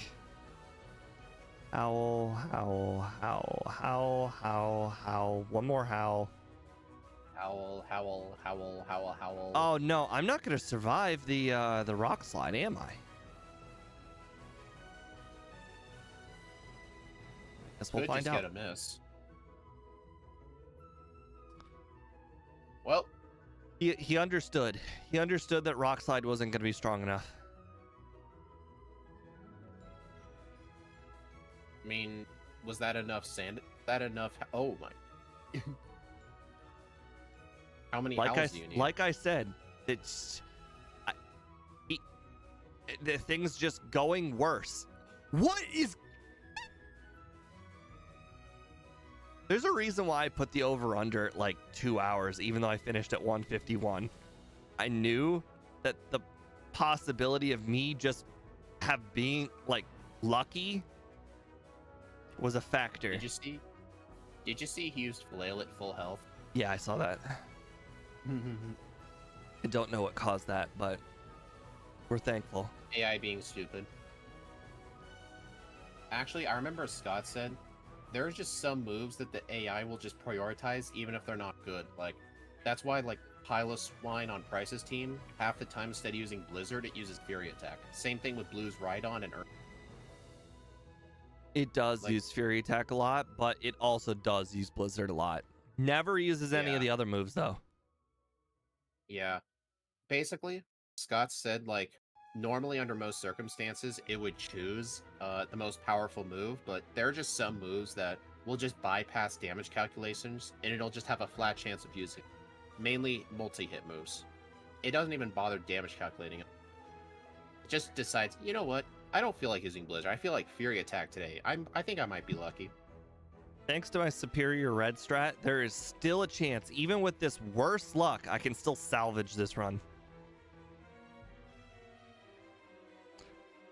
The new red strat is real good. It basically I just need to get past Pikachu, and I think I'm pretty golden. I don't even need like luck. Basically, I just need to not get crit, which obviously is something you don't really account for anyways.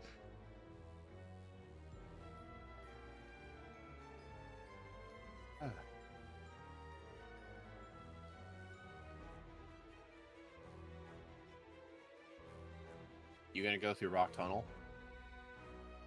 Yes. I didn't do it last time, and I should have done it because I have Flash. Oh, you weren't joking.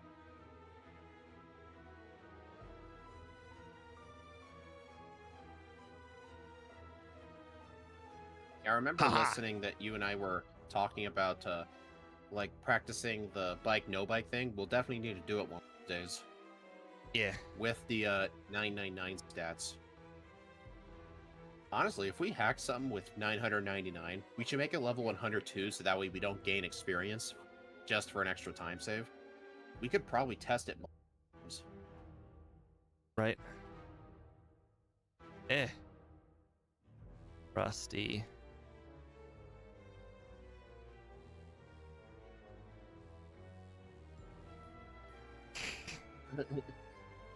Is the center on Route 9 or Route 10?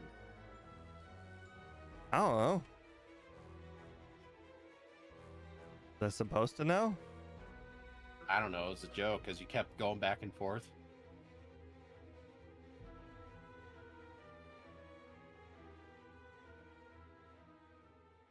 Bellsprout Tower was made infinitely easier by using one howl on every trainer.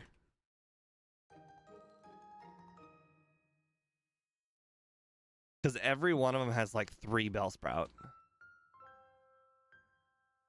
And they were all 2 shots.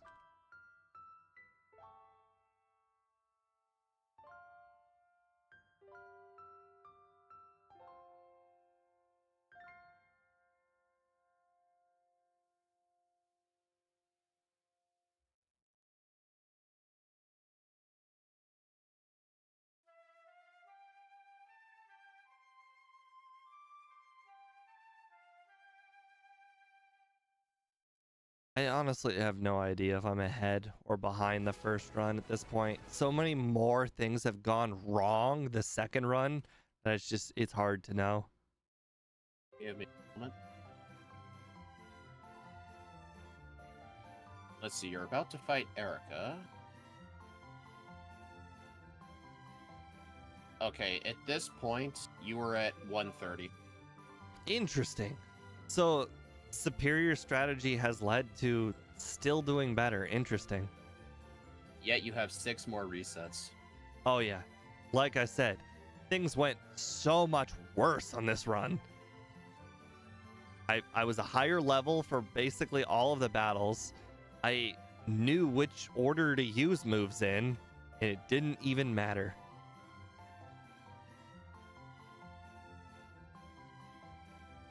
D1 says I'm short, but stronger than everyone who towers over me. Yeah, you're probably stronger than I am. You probably have a lot more leg strength than me, but that, like, when I go to the gym, all I do is arm day. Oh, my legs, like, honestly, I think there's more strength in my legs than in my arms. Because you know what the joke, like, don't skip leg day? All I skip is leg day. I will say, at my job, there are plenty of times where I have to move, like, from the back to the front of the store where our ice machine is, like, an entire pallet of ice that has, like, I'd say, like, 250 to 300 7-pound bags. That thing is freaking heavy, and I mainly pull it with my legs. I almost never use my arms while pulling it. So I definitely got strength down there.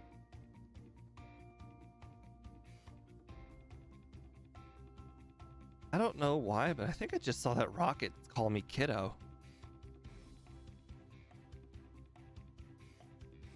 You ain't no kiddo.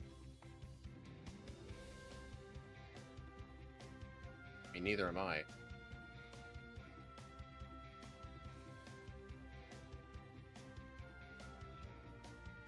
Yeah, I guess I failed to mention that to Annie, because we were talking about losing weight. I forgot to mention I do work out twice a week. I don't think it's super relevant because, as I mentioned, I only do arm day. So, like, I don't think you generally lose a whole lot of weight when you're only working out your arms. Not really, no. Like, I think generally the best exercise to lose weight are cardio. Well, yes, I mean, I have no doubt.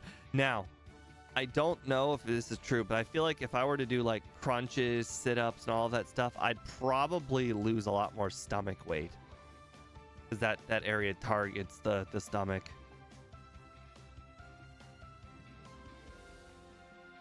I think so, yeah. Plus, it takes your body, like, more energy to do those exercises than just simply lifting weights, because, like, after a while, it just becomes repetitive, like, movement, and your body doesn't really gain strength from repetitive movement. You gotta, like, push yourself. Oh, crap. Yeah, I have a problem with using my back at work, and I've had some days where it's really bad pain, so I'm trying to use my legs a lot more.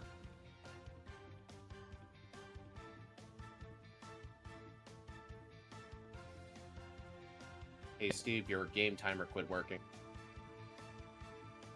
Did you remember to use Howl? Yeah. This time, this Quagsire's not going to set up Rain Dance and almost kill me. Hey, wait a minute. Was that me, or did that Golduck actually have Psychic? I don't know.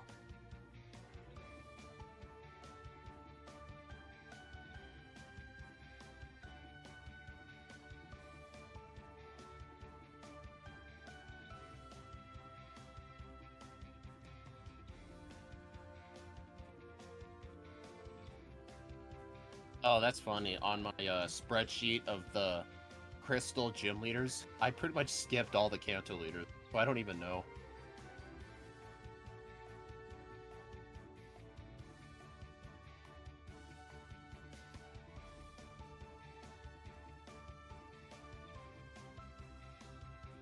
Freaking Surge paralyzed me last time.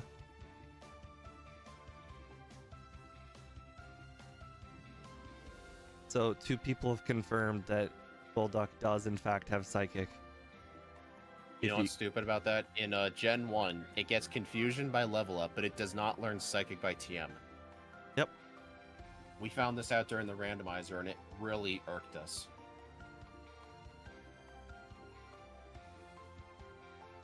Alright, this stupid Magneton. Why does it prioritize paralyzing you? Because, yes. It can make the following electrode with its double team annoying. When you're basically using essentially a Weedle that looks like a dog, things can go very wrong. Very quickly. No, cat, get out of the way. No. Pokey, move, move. Move. Move. I like how her tail just sticks up every time. No, move. Not get closer. Move. Thank you. Remember the good old days of the cat cave? Yep.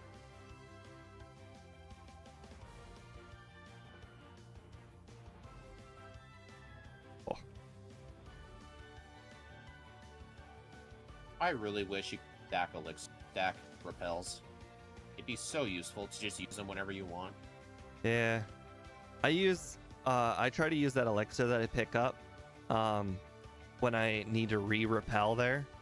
So that way it's kind of like healing, because I usually am down on PP no matter what Pokemon I use. Yeah, I'll definitely need to keep some of this in mind when doing my bike, no bike thing. I think there's some areas you just flat out just shouldn't use the bike. Like, I think Cinnabar Island, you probably don't want to be using the bike. It's only like 20 steps. And you have to like pick up a hidden item there. I feel like it's only better for like longer stretches than... Oops. You use the bike for 4 steps. It was worth it. And you just bump the wall. Oh, what does bumping the wall matter? I was gonna bump the wall whether I use the bike or not. But the bonk counter. I don't have one of those. Not until I use Scott's overlay. That'll be one of the most interesting things to try and lower that amount. Why the heck does Golduck get Petal Dance? It deserves it, don't you know? Okay, Someone so slap this guy. it looks like I'm probably going to be the exact same level as last time, because I'm probably going to get one level and a half between Brock and Blue. So I'll be exactly 69 like last time. I'll have 10 candies like last time. Should be in the exact same position as last time. Hey Steve, your reset counter is stuck at 12. Yeah. Darn it.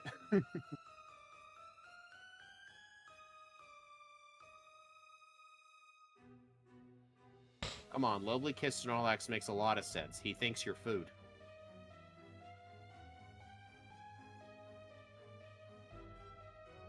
Ah, yes.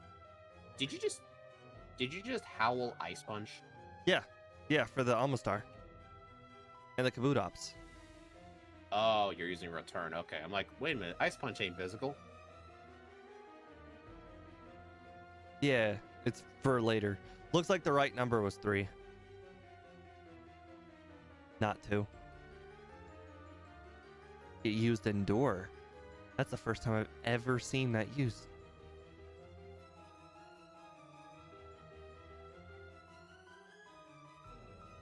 Oh, we're getting onto the 150. By the way, like my that area poll from the my poll center. says 0, 0, and 0. Everyone else says they voted, so I guess it's wrong. Yeah, I voted too, but I voted in it and it says no one voted. So weird. Interesting. Yeah, I was gonna say, no. like, from the center to Blue's Gym, that's definitely a good spot for the bike. The I think, Pidgeot like, if it's over mirror 20 moved my steps, Howl twice. I don't like that. he always mirror moves.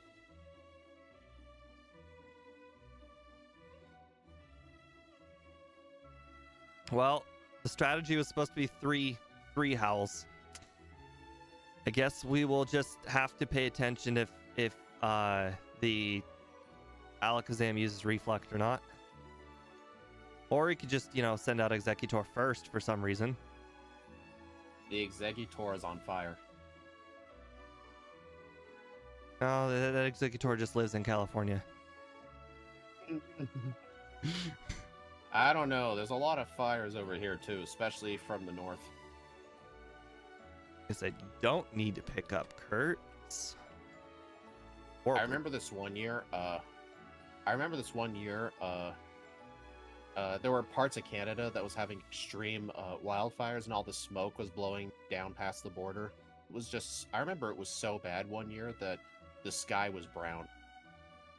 Ooh. You get earthquakes there? Almost never, although in the last few years, a few 100 miles south, there was a 7-point magnitude earthquake recorded, but they're extremely rare here. I'm not in California. I really doubt you get tornadoes. We get tornadoes. Oh, absolutely not. You get tornadoes in Ohio? Yeah. Yeah, we don't get tornadoes here. There's too many mountains.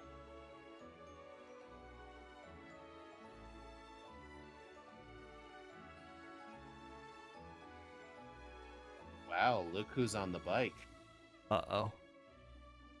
Oh, that last room, I was like, I'm never going to make all those turns.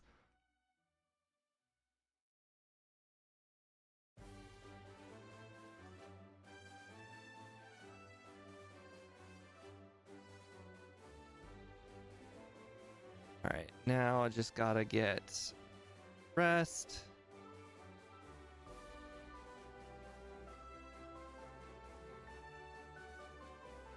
Trust me, moving one space on the bike is the worst. All right, basically the strategy is don't just keep spamming sand attack until you get to -6, and then you can finally use rest if you need it. Honestly, I think when I do my bike run, I think I might actually not use the bike in Mount Silver, just because it's kind of easier to get lost and lose your steps. Stop it, most in Rock Tunnel though. Insanely accurate peak. Stop it! Stop it! Stop it, Pikachu! He doesn't listen to you. So Hey, apparently, would you notice if I tried to mimic the light ball and I doubled Pikachu's attack stat? Would you notice? okay.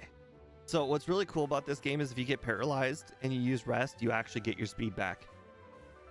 Ah, yes. A feature in every single gen except Gen 1. Yes, it's a cool feature.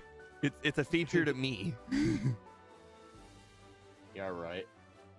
Okay. Yep. All right. And then we're going to outspeed the Blastoise instead of quick clawing it. And then we'll The just Espeon's just straight up useless. 140.08. Almost Still 10 minutes under. Sorry, actually over 10 minutes under the original time of 141 or 51. Wow. That was with bad luck too.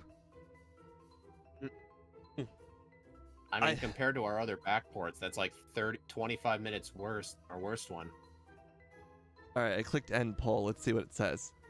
Oh, okay. It says there's nine votes. I think I voted in between. All right, so let's top monitor. Okay, well, I already made a spot for it because I just actually assumed I was not going to beat the time. All right, 79, 79, 17, 12. So I saved a lot of resets there on red. All right, 140.08.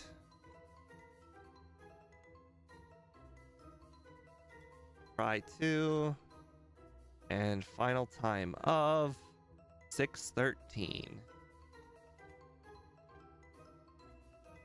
Well, it wasn't nearly as bad as originally anticipated. Thanks to Sand Attack. But you know, I'll make sure to think of something bad next time. But you know, it certainly could have been worse. So I guess I can't complain. There are plenty of Pokemon that have like 10 higher in all of the stat categories that don't get badge boost or stat boosting moves. So I guess that's fine. Not that it mattered, but technically this is one of the very few Pokemon that actually got access to Mud Slap, because in Gen 9 apparently it got Mud Slap. I think. Anyways. I mean, Lopunny is higher than Regidrago because the level up group, obviously. Oh, that Regidrago run. I remember it was a drag. I see what you did there. Yeah, plus like 8. I mean, you can see 8 resets. I mean, that was the second run, you know. Oh no, it was the first run. Holy crap. That means it was even less consistent. I couldn't even do better on the second run.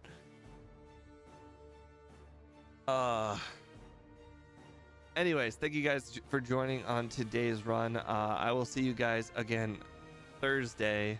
I don't remember what we're doing, so I guess I'll check. We're doing Yveltal with Scott. Is that Thursday? It's Thursday. Yep. Okay. And you'll never guess what's the week after. You'll never guess. Zygarde. I mean, we never know. He might not do it next week. He might do in 2 weeks. You never know with that guy. 1 week apart. I'm sure he'll do it. All right. Anyways, I will see you guys again on Thursday. Have a nice night, guys, and I will see you then. Bye.